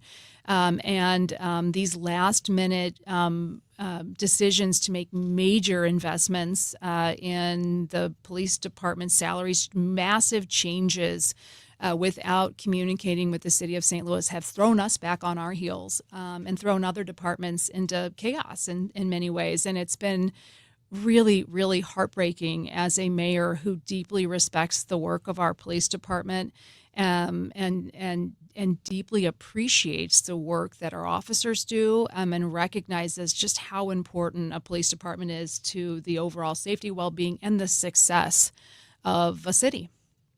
And you're on the board as the mayor. And I don't want to put words in your mouth because this is how I feel. I'm pro-police, pro-city. It felt like the board, very pro-police. And so I was a little surprised by how it felt kind of adversarial from the beginning. And I'm like, we'd even have listeners say, is it their lawyer? Is it the lawyer that's causing the issue? With you bridging the gap between the city and the board, have you been able to personally talk to other board members, or has it been kind of a real rift? My requests from the beginning have been to involve the city in major decisions. When we learn about raises for the police department, which, by the way, we have to enact for our fire department under city charter. There are ripple effects, not just in the morale of other city departments. Our city workers, and including our police department, are so underpaid. But these are decisions that can't be made in a vacuum. And unfortunately, under the state-appointed board of police commissioners, they have been made in a vacuum. They've been made without the city as a partner, and that is no way to make major financial decisions. The analysis on the last raises, the 22% raises, was done on a legal pad that I got to see from about 12 feet away during the hearing where these raises were considered for the first time and approved, essentially. That's no way to do a financial analysis on any of these things. And for me as mayor, with a city that is losing population, that has made a very, very serious commitment to our residents to improve the overall city services, we need to be able to fund these other departments. And from my perspective, when you're looking at funding a department, any department, there's a whole host of factors that come into play. Yes, pay is incredibly important. And we are recognizably one of the least paid police departments in the region. Nobody is denying that. However, our fringe benefits package is so far above and beyond everybody else's in the region. And these are important factors to take in place because they cost money. And so if it were up to me as mayor, I would take a look at the recruiting, the raises for our colonels, et cetera. These are, sure, they're helpful to keep those folks. But what we've got to have is more officers on the street. And, when you're looking at a fringe benefits package that is worth more than the salary itself, that is so far out of line with every industry and even other police departments. We've got to make smart decisions like how can we, I believe with the funding that we have, we could have the best paid, best staffed police department in the St. Louis region if we were smarter about how we compensated them. Instead of having a fringe benefits package that essentially doubles the cost of a police officer, you take a starting salary of $65,000 and you bump it up to $85,000 or $90,000. And you cut the benefits package by 40%, and all of a sudden, with the same money going out the door, you have a better paid, more incentivized, new crop of police officers coming into your police department, and you have no additional money going out the door. And it's decisions, it's a failure to look at how to actually get the results that we want. How do we get the best paid, best staffed police department in St. Louis region? We can do that without spending any more money if we're smarter about how we distribute the compensation package to new officers coming in the door. So then what prevents that? You can't do it unilaterally, so then... I could have done it unilaterally as mayor by going in and negotiating with the Police Officers Association. And now that responsibility falls on the shoulders of the police board. Do you have... And it's a shared responsibility. And so when these raises went into effect, it was so disappointing because that was the opportunity to have these conversations and to have these negotiations. Okay, guys, let's do raises, but let's also reform how we compensate our police officers. I mean, look, your audience, many of them are business owners, right? If you think about what your compensation package is for your staff, any business, right? In the private sector, you're looking at about 25% of a salary going into fringe benefits, right? City of St. Louis is a little more generous than that. We're looking at about 40% for our regular workers. A police officer, their benefits package is worth 115% of their salary. It's so wildly out of sync with the rest of the world. And failing to look at that, what that's costing us and what money is going out the door in the back end, instead of having smart strategic conversations and discussions about how we can do this in a way that provides what young officers want. They don't care about health insurance when they're 65 or 80 years old. They want to get paid a competitive wage today. And they want to come in the door with that competitive wage. And we're failing to really do that because what we're doing is spending the majority of our money on the benefits that these young folks don't really care about. It's not getting them in the door. And I that would be kind of the benefits you're talking about, not necessarily related specifically to the dangers of being a police officer, because I imagine that would be more expensive. You're right. I mean, being a police officer is incredibly dangerous, particularly in the city. So, in order for us to have, but to kind of talk about that a little more deeply, I mean, it's also something our police officers, we hear over and over again that most of the folks who go into policing are interested in protecting community. And we offer an incredible opportunity to do that. I mean, our men and women want to work here. They recognize it is dangerous, but it's also something that they want to do. Policing in town and country isn't nearly as exciting as it is here in the city of St. Louis. And we find that it's very rewarding to serve a community in that way. And yes, it is very dangerous, and that's why that compensation is important. So my point is really, when you think about it, and you've got a police officer that costs the city of St. Louis $175,000 a year, but we're only giving them that. We're only giving them, $75,000 in salary. Why don't we shift that a little bit and figure out how to get, reduce the benefits a little bit? Okay, not a lot. I mean, these police officers don't have to pay a penny into a pension that allows them to retire at 75% of their pay. These are very, very generous packages. There's ways to cut that down to be more in line with the region, to save some money on the back end of that, and be able to offer a much higher salary on the front end. And look, you can do this for new officers. You don't have to change any of the benefits for existing officers. Changing contracts like that would be devastating to anybody who's already made a commitment and spent their life, their career working for the city. But we've got to be smart about how we're attracting new officers. And unfortunately, this board is not having those tough conversations and really, in my opinion, taking the tough action that it requires to get the police department where it needs to be. Mayor Spencer, we enjoy the conversation. It's too bad we have to go, but we do have time-sensitive issues like the gas house. We got to talk baseball soon. But thank you for coming in, and we'd like to do this more often if that's anytime. I know you wanted to talk about some of the buildings and maintenance Yeah. and things like that. I'm always happy to come on. It's always an interesting conversation, and it's an important one. These are always important topics, so happy to be back anytime. That's Mayor Kara Spencer on KMOX. You work hard, follow the rules, and get absolutely slammed by taxes. Your paycheck taxed, your property taxed, everything you buy taxed. Missouri's tax system isn't broken, it's rigged against you. The lawyers and lobbyists working for big corporations and the super rich buried over 200 loopholes for themselves in our tax code. While they pay nothing on the services they use, working families are taxed over and over. It's no wonder they're lying about Amendment 5. Our corrupt tax system is rigged in their favor. They're getting a free ride on your back. Don't believe their lies. The truth is, Amendment 5 closes loopholes exploited by the super rich and slashes taxes paid by Missouri's working families, phasing out income taxes and cutting property taxes. They finally pay what they owe while you keep what you earn.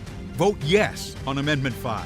Paid for by Missouri Promise PAC. It doesn't get any more iconic than the world-famous Budweiser Clydesdales. You've seen them in commercials. Of course, they're part of opening day in St. Louis. And how special is it that you can see these gentle giants up close and in person at their home in Soulard? Of course, I'm talking about the Anheuser-Busch Brewery. It's the home of Budweiser, and it's the home of our favorite horses, the Clydesdales. Check out the Clydesdale VIP experience. There's nothing quite like it, and there's nothing better than wrapping up your tour with an ice-cold Budweiser in the beer garden. BudweiserTours.com. This is the story of the one. As a maintenance engineer at a beverage manufacturing plant, he starts his day knowing every line is ready to run because Grainger delivers the industrial-grade products he needs to keep mixers, conveyors, and packaging equipment moving. He keeps operations running smoothly, so nothing grinds to a halt. Call 1-800-GRAINGER, click Grainger.com, or just stop by. Grainger, for the ones who get it done. One of life's greatest mysteries has finally been solved. Who let the dogs out? Spruce, spruce, spruce. It's Spruce, the weed and grass killer that's safe for use around people, pets, and bees. When used as directed, spray the leaves for visible results in just 1 hour, and dead weeds in just 1 day. You spray, they play. Spruce, pet friendly, weed deadly. Find wherever weed killers are sold. The financial industry is getting rich on baby boomers. Don't be their next victim. Find out the truth of what's really going on in the retirement industry. Join Greg Ayler Saturdays at 1 on Fire Your Financial Advisor. Well, I'm sure you're aware, I guess you can all imagine, that not only are we busy, but other reputable companies are also just as busy, if not busier, and it's only going to get worse. So if you know, I know this is tough, but if your system has not been keeping up with your house for just not this year, but last year, the year before, and even the year before that, if you want to quit doing it and just get it done, just call me, Bart Inman, and it's one easy number, the easiest of numbers that sometimes I forget. So write it down. 314-293-2600, Missouri and Illinois, or on the internet, bartinman.com. That is Bart with a B, Inman with an I.com. God bless. New Game Plus with Oxy makes your laundry smell incredible and fights stubborn smells, like the ones your dog Biscuit brought into your freshly made bed last night. But you washed that all away with Game, and now you're drifting asleep to the scent and sound of waves. No, that's the dog licking your ear. Biscuit. It just might be our greatest scent ever, now with odor-fighting power. New Game Plus with Oxy. Broadcasting from the Scott Credit Union Studio, 104.1 FM KMOX. Chris Ranchi, Amy Markscores, because life is too short for boring radio. 104.1 FM KMOX. Too bad we got to go, but that was a good conversation with Mayor Kara Spencer, who, I think she makes a lot of good points. I'd like to hear from the police board on that. Yeah, I do think that young officers would much rather, and this is my opinion, and maybe they disagree, but I think they'd probably rather have money on the front end in the form of salary than benefits. We had a texter say police officers would appreciate a healthy salary now, then prefer to be hired for benefits 30 years down the road. Common sense, secure employment and pay bills, not promises for a quarter of a century in the future. I think most people would take that, especially if you're younger. And that's who they need, younger people on the force. All right, Amy, goodbye. Goodbye. I get to stay here, and we're going to talk some baseball with Matt Pauley and Mike Claiborne on the Gas House Gang coming up. But anything you missed here on this show, KMOX.com and the Odyssey app. See you next week.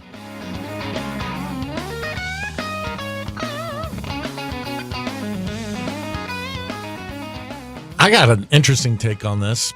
I don't really care. Time now for today's Spotlight on Money, sponsored by